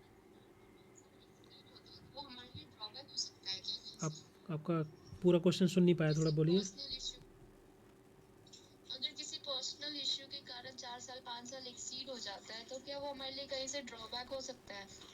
नहीं, ड्रॉबैक नहीं होगा, आप बोल सकते हो। पीएचडी एक्चुअली ऐसा रेगुलर हमारे बाकी जो डिग्री होती है उस टाइप का नहीं होता है। जो पीएचडी में जाते हैं जिनकी ऑलरेडी एज ज़्यादा हो ही जाती है, तो कई कारण होते हैं। जैसे बहुत सारे ऐसे लोग होते हैं जो कि 2 साल रेगुलर करते हैं, फिर उसको वो उसमें कन्वर्ट करा लेते हैं डिस्टेंस में, या विड्रॉ ले लेते हैं कॉलेज से, जैसे जॉब ज्वाइन कर लिया। जैसे फॉर एग्जांपल मेरे एक सीनियर हैं, उन्होंने 3 साल पीएचडी किया, उसके बाद उन्होंने विड्रॉ ले लिया कॉलेज से, वो लोग किसी कॉलेज को ज्वाइन कर लिए, वहाँ पर पढ़ाते हैं, बट यहाँ पर अपनी रिपोर्ट वगैरह सबमिट करने आते हैं बीच बीच में। तो आप कभी छोड़ भी सकते हो बीच में, आप अपना टीचिंग स्टार्ट कर सकते हो कहीं पर भी, अगर आपको पढ़ाना है, जॉब मिल गया वहाँ जा सकते हो, फिर आप कंटिन्यू कर सकते हो पीएचडी। तो इससे कोई दिक्कत नहीं, आप भले 4 साल लीजिए, 5 साल 6 साल पीएचडी आपका होगा, कोई दिक्कत नहीं होता उससे। एज मतलब इसका जो ईयर का कोई चक्कर नहीं है, आराम से आप कर सकते हो अपना। ठीक है, सर पीएचडी में भी क्रेडिट सिस्टम होता होगा? किस टाइप का क्रेडिट? जैसे अभी नई एजुकेशन पॉलिसी के हिसाब से जो क्रेडिट सिस्टम आया है, जो आप आरआईडी के थ्रू अपडेट रहेगा। हाँ, वो पूरा क्रेडिट बनता है, आपकी जितनी डिग्री है सब मिला करके पीएचडी का जेआरएफ का जो नंबर्स रहते हैं वो सब देखे जाते हैं। जैसे कि आपके पीएचडी के अंदर हम लोग का जितना 32 क्रेडिट का होता है वो देखा जाता है। इसमें आपकी रिसर्च रिपोर्ट है, STW होता है, RSW होता है, जिसमें हर सेमेस्टर के अंदर कुछ आपको प्रेजेंटेशन देनी पड़ती है, तो सबके टोटल क्रेडिट जुड़ते हैं वो। बट इतना रेलेवेंट नहीं, क्योंकि वो ज़्यादातर सबका एक जैसा होता है, क्योंकि वो मेन फोकस नहीं होता पीएचडी का कि आपको एग्ज़ाम कराना है कि नंबर देना है, तो सबके एक जैसे रहते हैं ज़्यादातर।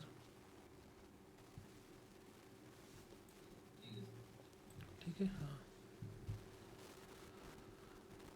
ओके। तो हम लोग क्लास एंड करते हैं यहाँ पर। आप लोग प्रपोजल बनाइए, मतलब जैसा बन पाए आप पे, जिस तरीके से बना पाओ। फिर हम लोग सेकंड क्लास के अंदर मैं करके देख लूँगा आप लोगों के प्रपोजल, मुझे भेज देना, व्हाट्सअप कर देना, तो फिर मैं उसमें जो चेंज करना होगा चेंज करके आप लोगों को समझा दूँगा क्लास के अंदर। Yes sir. Yes sir, okay, thank you sir, चलिए, बहुत सारे डाउट सॉल्व हो गए सर। ओके। और फर्दर कोई भी डाउट अगर आपको आएगा लिख लेना, हम लोग नेक्स्ट क्लास में वो भी डाउट आपके क्लियर कर देंगे। ठीक है, थैंक यू सर, चलिए, good night sir. Good night everybody, thank you. इस वीडियो को मैं वीडियो को भी अपलोड कर दूंगा, ये रिकॉर्ड हो रहा है तो बाद में देख लेना जो लोग ज्वाइन नहीं कर पाए हैं। Okay, good night to all, thank you.